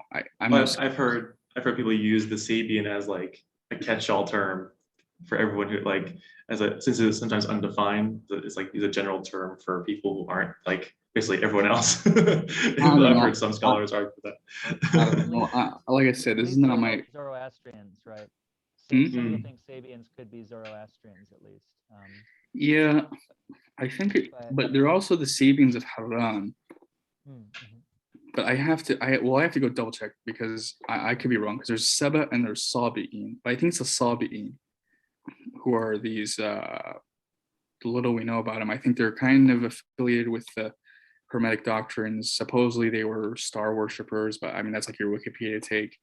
But they were some Middle Eastern people. But I think people have said that historically that's who they are, and that we don't really have them. Some of them did come, actually, Sabians, supposedly Sabians or children of Sabians were actually in Baghdad in, I think, the 8th and 9th century. But it died out. So I'd be very reluctant to say that. But the thing is that there are circles. So there's the people of the book. The thing is, here's a question. I mean, I don't know. Do you actually classify Protestants as part of the Christians that would be people of the book? I don't want to start some internecine war, but you know, or for more to the point, I mean, do Shias count Sunnis as that? Do Sunnis count Shias? For the most part, I think Sunnis, they do fundamentally say they're Muslim, but it's a very confused term, and I've seen a lot of groups just be kind of brought into that category, like you said, as an other. But I'd be hesitant to take that, to be honest. That's just my personal view. I have no literature to point. Curious what Aiden thinks, and I'm going to show some of you can see where. So I mentioned coming out of sort of the Anglican tradition, but gravitating towards more of an Anglo-Catholic high church, you know, and essentially, I basically see. I would say I'm very inclined towards the Catholic position on many things, although also I see a lot of good in Eastern Christianity. But actually, so what the Catholic Church says is that Protestants will be saved through the Catholic Church. that's the I'm sure Protestants are like, yeah, right. But no, because there's some way that they're still related to the church. You know, they've still recognized the logos, right? And they live by the logos as best as they can understand. And so even though they're not really, it gets resolved in the eschaton, right? That's when all of this like kind of like people see the truth in that moment. I like that take. I've heard Catholics say that all Protestants should go to hell. I've heard the exact opposite. What you need to do, see, this is where Christians need to learn from Muslims. We have to say, where's your dalil, right? It's funny to hear you say that. And they're not gonna be able to. It's gonna be a load of crap. They're not gonna be able, like, they're really gonna see. Okay, let me give you an example. So, even the most kind of strident, staunch, Baroque Thomists, right? Here's their line. They would say, okay, let's say somebody is, through no fault of their own, ignorant of, the gospel as taught by the Catholic Church, really the message of God revealed through Christ, right? Sort of bracketing the discussion of, like, degrees of ignorance, right? Okay, but let's say that we say they're sufficiently ignorant that it's not their fault. Then the criteria is like, do they recognize providence, right? Do they see all things that happen as guided by a higher power, right? Do they see order in the universe, right? Do they believe that their actions, these thinkers probably think of in terms of natural law, right? Like, do they think there's a truth, like there's a moral truth, there's a right way of things, and they seek to live in accordance with it, right? They cultivate virtue, they live orienting themselves to the higher, right? And they allow it to order their lives, and then, okay, so and this is something that they're thinking partially of pagans, pre-Christian pagans who, including philosophers, who recognized these things was really right, and so they saw. All you have to do is read the Timaeus, and you'll find something that would tick all the boxes. Not only God, it's not just God's mercy, but God's justice, right? He will look upon such a person and say, this person has dignity, right? They are worthy. They right, there's no his justice. Before, we haven't even gotten to mercy, right? The mercy is going to save, right? But justice would say this person merits salvation, and so God will send them private revelation. His say through angelic intelligence, right? Will reveal the truth to them in such a way, not necessarily fully, but like enough in their lifetime that they will rise on the last day and recognize the fullness of truth when all the veil is parted, right? They're fine. They're safe because they had that virtue. Yeah. And there are much more, I guess, forgiving views than that. But I'm saying even like a very rigorous kind of. Thanks so much for joining us, Mohammed. Hope you take care. Suffice to say, yeah, and that's really. And that's why I sometimes like I'm not, I have my critiques of Thomism, to be sure. Right, but it, in a sense, like you can always find there's room in that sense. But I have this vast view of I think more people I've thought of it maybe in more of a poetic way. I think more people will be saved through ignorance than through knowledge. Mm. Mhm. I think. Well, that's the thing is I actually I heard from a recent Orthodox source that they talked about how like knowing your state of your soul, like are you going to heaven or hell? That's something only a Christian can know. That we can't actually say what where a non-believer is going. That hell is reserved for Christians. Like for me, my Protestant background, that's a notion that like is so sideways to me. But like even in like how Jews saw hell, how Jesus talks of the goats and the sheep, that seems what it is. It's those who know. It's those who are it's only those who are in the camp that can be cast out. Right? Those who are outside the camp, it doesn't matter. They're outside. It doesn't. Yeah. Well, it leads to this paradox, which you may have heard, right? The missionary paradox. It's like, so say the missionary, right? He comes to this remote islander and says, well, I tell you about Jesus Christ, his life, and I presented you the gospel. It's like, and at the end of the day, the islander's like, yeah, I think I'll stick to. He said, what if I just stick to my, I like the way of my people and my forefathers, and said, well, that what will happen to me? He's like, well, you'll go to hell. And he's like, well, what if you never told me that? Yeah. Like, why didn't you tell me that? Right? Exactly. That's the problem. One thing I think is really cool. Maybe you may have you may have come across the. Did I pronounce that correctly? Is it would What? it be is it Ratib? Oh, Ratib? Yeah, that's fine. I just didn't hear you. Okay. Yeah. So, because there is a hadith, isn't there, where it's like God, in a sense, like God keeps lifting some portion of people out of the fire, right? And he proceeds, from people who've done different measures of good deeds, right? And until he comes to people in whom there's, they never did any good deed. There's no, but he saves them anyway. Yeah. Right. And so. Yeah. Sorry, I did want to add, because I'd be remiss if I didn't. Yes. I mean, there's another aspect to this, which is kind of complements that quite well, which is that there's I am quite hesitant to quote hadith because I'm not a hadith scholar, but it's things that I don't think they're that, well, they're important, but you're not crossing a line saying these things. But there are ideas sort of floating around that.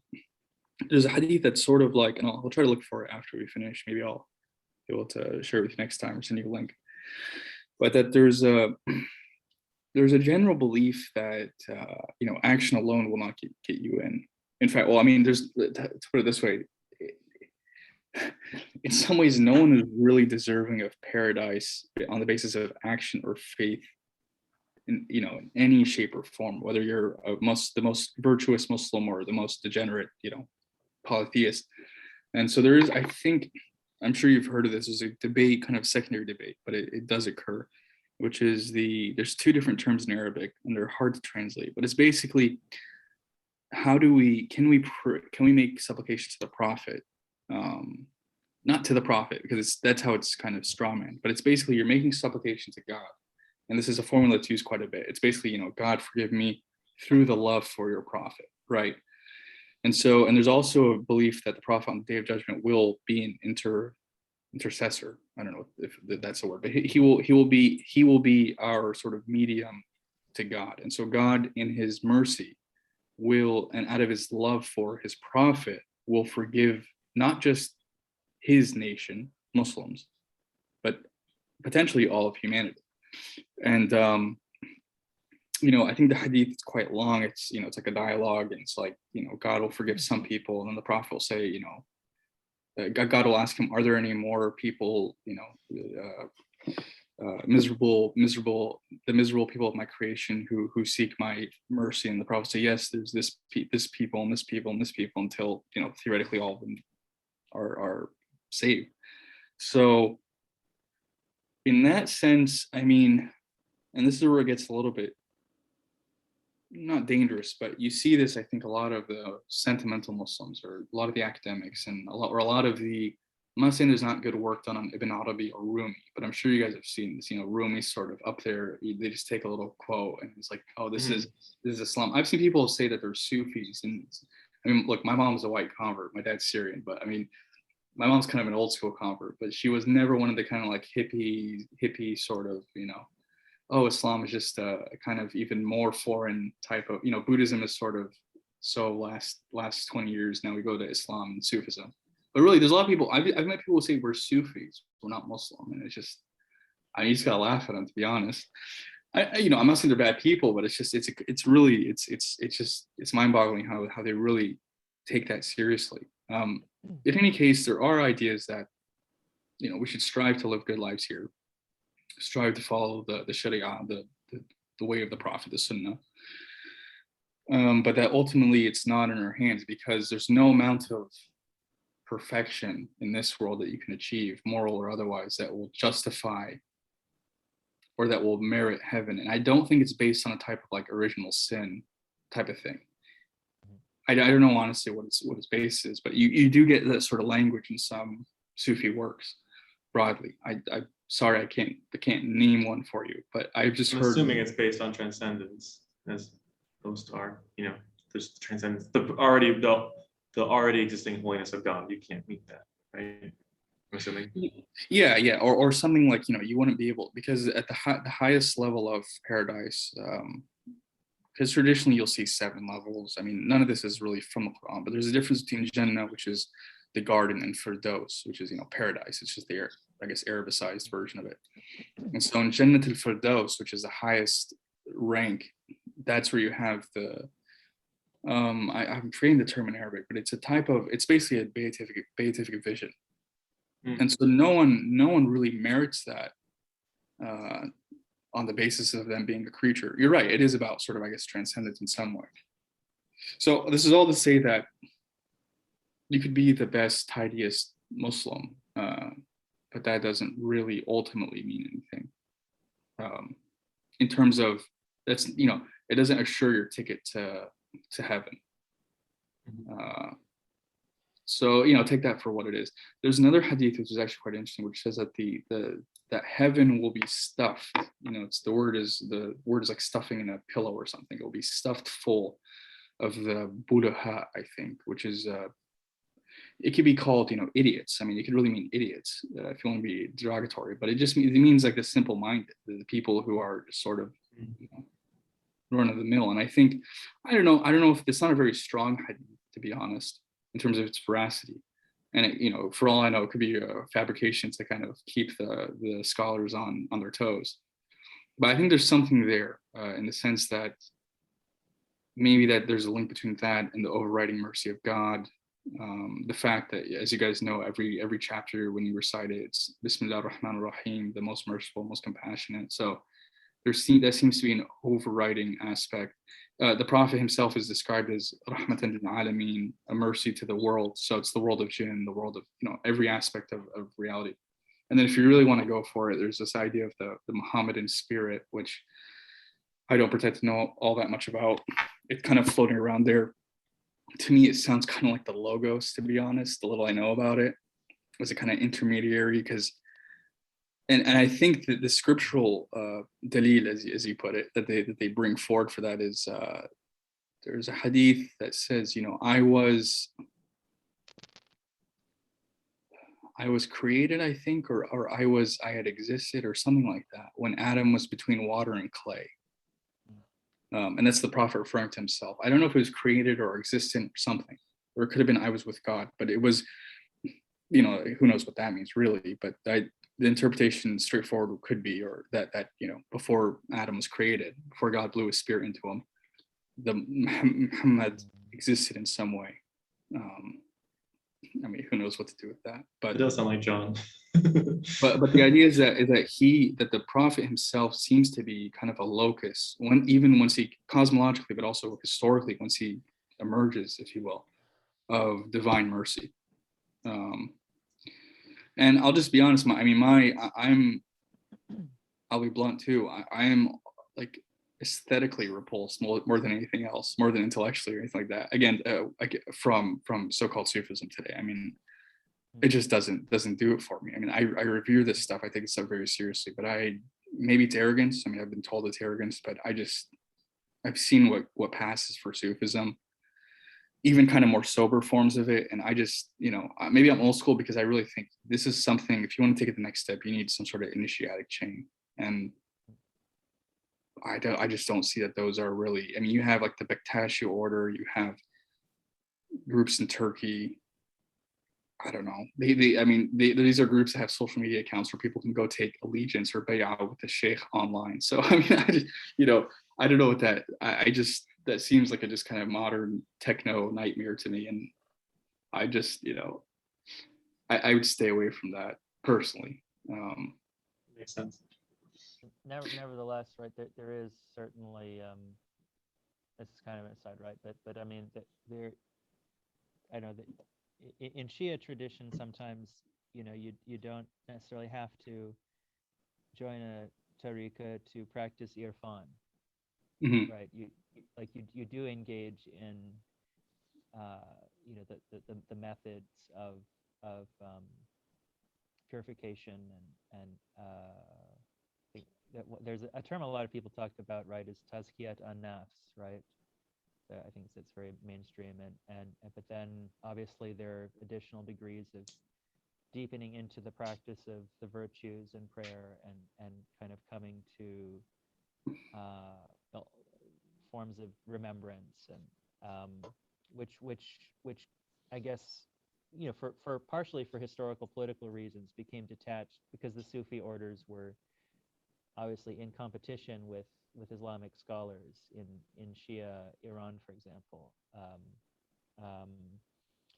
which created an interesting situation where, of course, they will try to Shiaize all kinds of people. Like they say, oh, they were really crypto Shia or something. Yeah. I feel like every camp does that. But even I was gonna say, like the interesting thing is that I think the remnants, and I'm no historian of the 20th century, but the remnants of some of these orders actually had quite a surprisingly politically active aspect. I mean, like the Mujahideen, for example. I mean, I have a close friend of mine. He's Afghan. His grandfather was basically a Sufi sheikh, but he's also one of the, he was leading a squadron against the Soviets.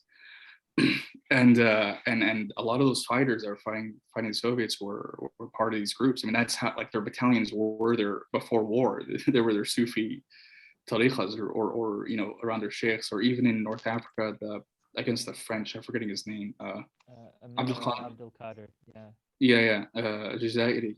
Actually, I have another friend who's his grandson. So, or no, he's related to him. So two of my friends from Zaytuna.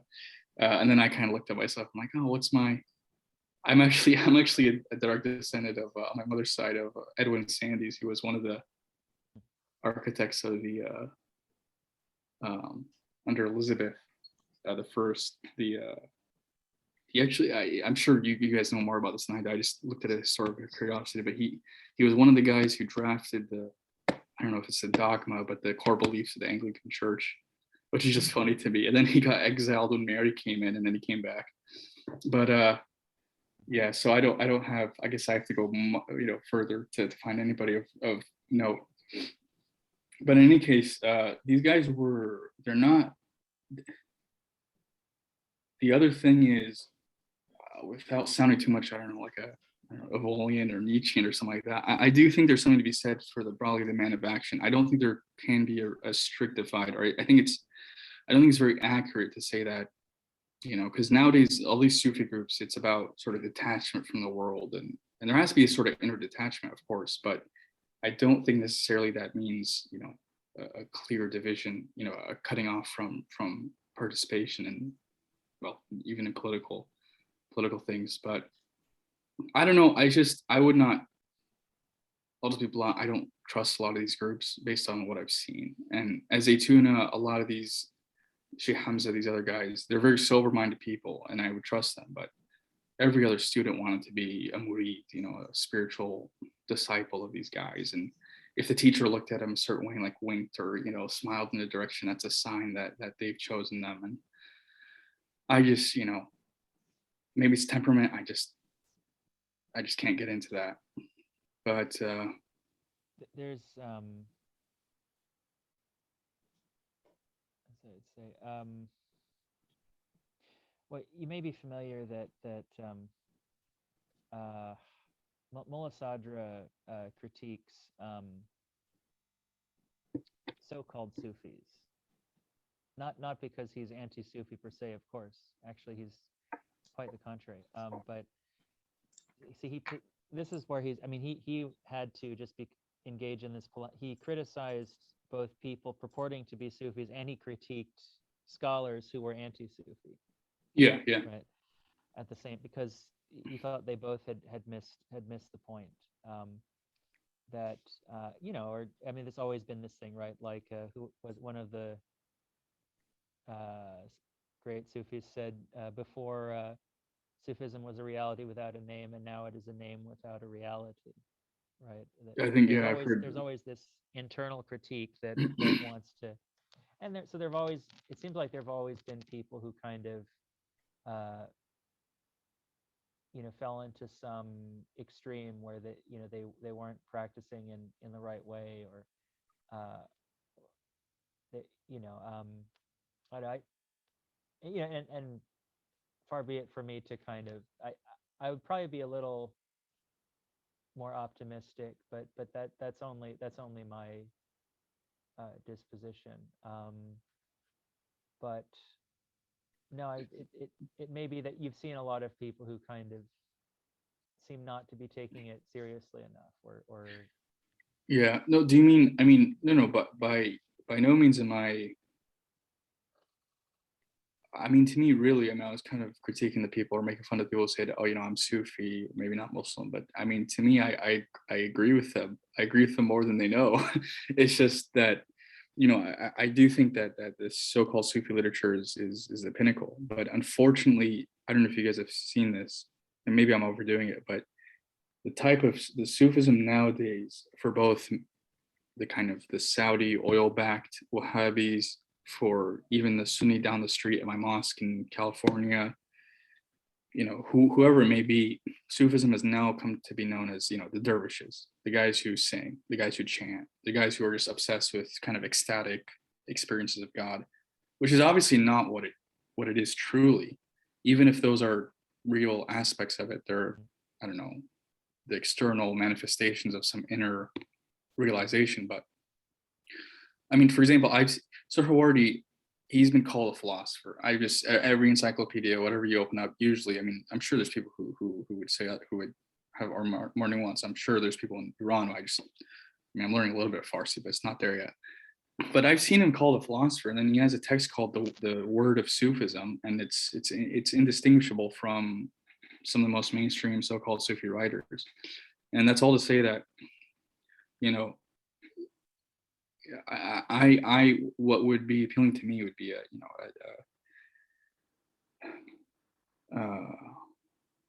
elaborate or elegant metaphysical account that kind of makes room for, and at least attempts to explain the function of ecstasy or ritual or inner vision. And for me, that's what kind of closed the deal with me and Suhrawardi. That's why, to the Neoplatonists to a certain extent, I'm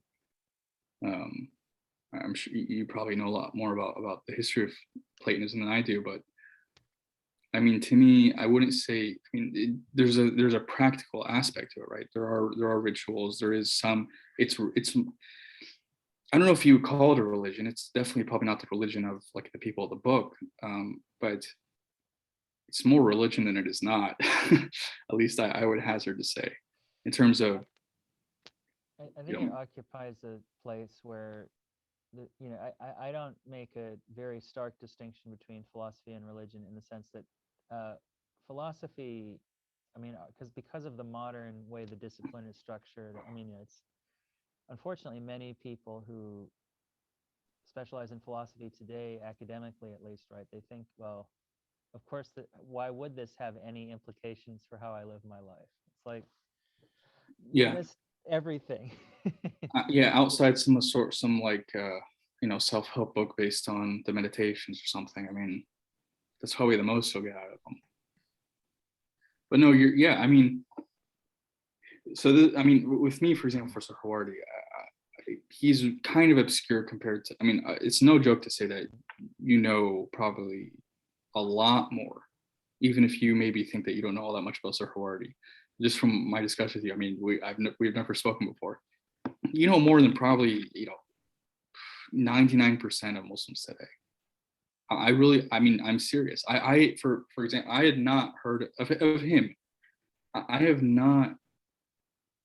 I found about him because my Catholic professor put like 20 pages of his text in one of our books in my junior year. That I never heard the name before. Maybe it's just kind of I was never curious enough. But I mean, at that time I was trying to read like the most out there stuff on Hermeticism. I was kind of dabbling in a bunch of different things. These guys never crossed my radar. Mm-hmm. And whenever you go, I would ask my professors, and they'd just be like, "Oh, he was a philosopher." And then the thing is, you go read them and you realize, this is quite a serious endeavor to explain. I mean, spiritual experiences, mystical vision, the kind of a sanctified order. He's got the whole 9 yards. He's got prayers. He's got there's evidence that there was a type of practice that he alludes to. He says in the beginning of his main work, he says that to the student who has not fasted for 40 days before beginning this book, he says you're not going to get anything out of it. So I probably should have tried that. Maybe it shows why I don't really understand him all that well. But Didn't he recommend the Pythagorean diet, by the way? I think when doing certain kinds of practices. There's a guy named Subzavari who's not as known, but yeah, he did. Hey guys, I gotta go. Thank you so much for this conversation. It was great. Yeah. But I'm glad you could join us. I got dishes and grading staring me down today, so I gotta go. Be productive. Good luck. All right, guys. Good chatting with y'all.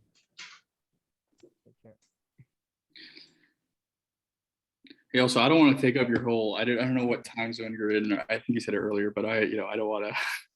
You probably have other plans for the night, but it's a good conversation. I haven't, there's no one in my program who's even, they're so disconnected from any of these concerns whatsoever. But no, I've enjoyed talking about this very much. I think you'd be very interested. So, I'm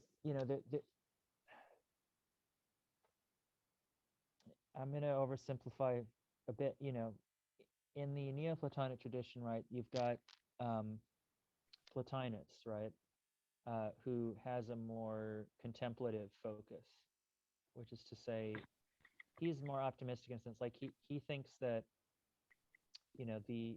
that intellect is not fully descended in us. Like there's this aspect, this higher intellect of ours is still with the forms. And so for that reason, we're capable through contemplation to, in a sense, to ascend to union with the one through what he calls henosis, right? And he didn't stress liturgy or religious rites per se. He wasn't, of course, against it, but he thought his stress was like there's a dialectical aspect to his mysticism, and there's also, of course, you don't. It's right where the philosophy that's all to guide you towards, stillness and silence, and going within to realize that union, and one interpretation is really that what it is to disabuse you of the notion that you can unify yourself with the one, actually. And it's not that for him maybe you're always already, but because of that undescended intellect, you realize that unity with right with so you eventually relinquish the notion that I'm ever going to merit it or do the right thing or generate the correct conditions for that. And you contemplate, the good, the one, the true, the absolute, transcending beyond all concepts. He's famously writes of the flight of the alone to the alone. And that's kind of his focus. And then certain other figures like Iamblichus or Proclus, they stress what they call theurgy, which has gotten, I think, has been misrepresented. Like theurgy has a very different connotation in, say, for most Western esotericists, which, like, many people think it equate it with magic or something, which is not quite. It's really nearer to the concept of liturgy that you find in Christian tradition, for instance, or other traditions, like where it is a kind of rites in which because these later Neoplatonists think that actually intellect in us is fully descended, right? So in a sense, like it's more pessimistic in terms of what they think can be achieved by contemplation alone, right? We're weaker, but it's also more optimistic about the body, for instance, and the embodiment. Yeah. Right? Like Plotinus, sometimes it's like his what is the source of evil? It's matter. But of course, we have to understand that his sense of evil too, right, is more like like just why is there deficiency, badness, right? It's not necessarily like moral evil in that, I guess, but it's nevertheless, Iamblichus, Proclus, they reject the idea that the source of evil is matter. They have a more, which is why I think certain theologians feel more comfortable with them, right? Because they can affirm the goodness of creation, in a sense, and so for them, you have to participate in these rites and liturgies, and right in order to be able to receive the divine and participate in it rightly and well, doesn't Iamblichus say in the opening to the mysteries that, does he explicitly deny that there's some sort of, that theurgy, it's not some sort of bringing down of the, it's not a bringing down of the higher powers. It's sort of, doesn't he have the, the heroes, the gods, or it's been a while since I read that. That was a trippy book when I read it, but that it's not that you're pulling down any sort of higher providential thing. It's more that it's anagogical in a way. These rites, that there's I don't know, almost a preparation of the soul in order to be lifted up. I don't know if I got that right, but I think that seems to me. Yeah, I think there's no you can't coerce or manipulate the divine, right? It's not like, if I do all these things, then it's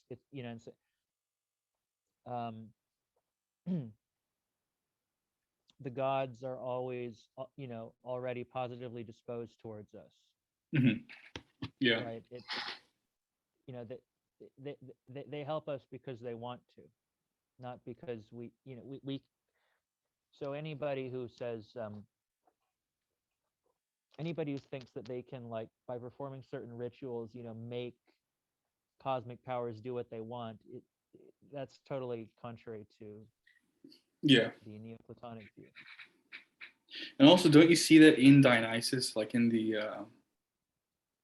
isn't the ecclesiastical hierarchy? I mean, I'm sort of an outsider, but I do see, when I read it with my professor, I focused mostly on the divine names in theology, but I did read the other things kind of on my own. But I think he opens up one of the two. I forgot which hierarchy it was, but that the divine race in some way conducted through the the different ranks of the church down to the, I don't know, catechumen, or to the lowest rank. And so doesn't he even describe the actual mysteries, which are the sacraments, right? Aren't they? Would it be so far? Would you say that those are theurgic operations in a way? Or do you think, I guess I'll put it more simply, is there, because I don't know the literature well enough, but is there any, do we know if Dionysius had access to Iamblichus, or if that was something that could have influenced him, or do you think there's just, that's sort of, that's the bread and butter of Christianity, that's sort of something he didn't really need to get Platonism for? Oh, I think it's very plausible. I mean, you know, I think even Augustine uses the term theurgy. Okay. It's not. I mean, you know, I think, you know, certainly in the late antique period, you actually do find a remarkable. There have been studies about this which look at not only Christian but also Jewish figures whose understanding of what ritual is and how it works is remarkably. So in some way, like, we can speak in terms of influence, but there's some way that they're all sort of, there are things about their context where, in a sense, establishing direct influence isn't, you see what I mean? Like, oh yeah, no, I'm not a lot of scholarship, but yeah, no, I'm not asking it from, because I'm quite, yeah, not repelled, but I'm not all that interested in tracing lineages of different thoughts. But I didn't, yeah, I should have worded it differently. I don't mean in terms of, you know, is it derivative, but is there something in the sense that, is there something sympathetic between sort of the function and the role of, I guess, the symbol or the material, I don't know, medium in whatever the hell the Neoplatonists are doing with the Iamblichus, and between things that Dionysus sort of speaks about. Yes, I think so. I mean, you know, you can definitely see. I mean, you know, because what I don't know enough about, it's like in theurgy there, and I have books that I have been meaning to read and should read and probably will get to after the Timaeus, but that, you know, there's kind of a material substance, right? And that kind of, I mean, they might have used statues or other things, coins or some, you know, or it's very, it actually reminds me actually of puja in the Indian tradition, where you have an image, or you have offerings of food and so there's this divine indwelling, which is kind of this experience of localized presence in the space of the ritual. That's very, like, you go to mass, yeah. You go yeah, to okay. it's like it in a sense, and I think it's very clear that in, you know, in the context of some of the initiatic streams in Greek pagan culture, it's that similar thing. I mean, it's like like when you think about what are the forms, right? There's some way that they pervade all things as this real presence that you're able to right, recognize and be, you know, I mean, people would speak in terms of, you know, what is an enthusiasm, right? It is being possessed by the divine, right? And you know, you have this, I mean, the more you know, there's obviously the kind of Dionysian, not in Dionysius the Areopagite, but in the kind of the, right, the kind of that can be one, and then the Orphic way is more, I think, moderate and restrained compared to that, and more ascetic, I suppose. But it's again, they have these rites where and you see, I mean, it's clear that in Plato and in other figures, it's because where did Plato come from, right? He didn't just make it all up, right? He received from the Pythagorean and the Orphic, and there's kind of, I think, an initiatic sense that, that there's a wisdom there that isn't only arrived at dialectically, but though that's very much part of it. And there's a good book by an author called Stephen R.L. Clark on Plotinus, where he looks at Plotinus through various motifs, and one of them that you might find interesting is drunkenness and sobriety, because in the Platonic tradition they speak of the reason having sober modes and drunken modes, which of course is very an important motif in Sufism, right? Yeah. And they're both necessary, right? It's like there's of course drunken in the sense of ecstasy, right? And the sober is as more, I mean, some of these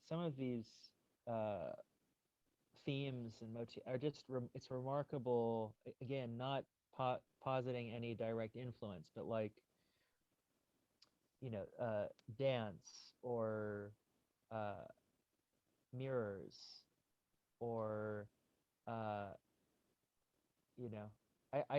mean, you see it too in Indian tradition, like the similar symbolism. Yeah. It's quite symbolism that's meant to fulfill precisely that initiatic function, right? So I mean, there's definitely in that sense, like it's not. I think some people would be more comfortable if it was just a purely dry rational tradition, and that's what the scholars of the the, like, you'd go to the late Victorian scholars or many analytical philosophers, they would rather Plato just be, because they want to see him as leading to them. Yeah, of course. Yeah. Right? They don't want him to be this weird mystic. It's like he kind of I mean, you can't just like no, he's I think it's not like an intellect in the pejorative sense, right? An intellectual exercise, right? It's not just like, well, we just I don't think he would have bothered. Yeah. Well, I should probably let you Sure. try to eat your dinner. So, anyway, I didn't mean to sort of take you for this long, but it's so we're without you have to disclose your location, but I think you mentioned I just didn't hear at the beginning. You're in the U.S., I assume. No worries. Yeah. I'll just end the recording, and probably I'll cut this up into pieces so that like have the main discussion and then the extra thing, and but anyway, I'll sort of so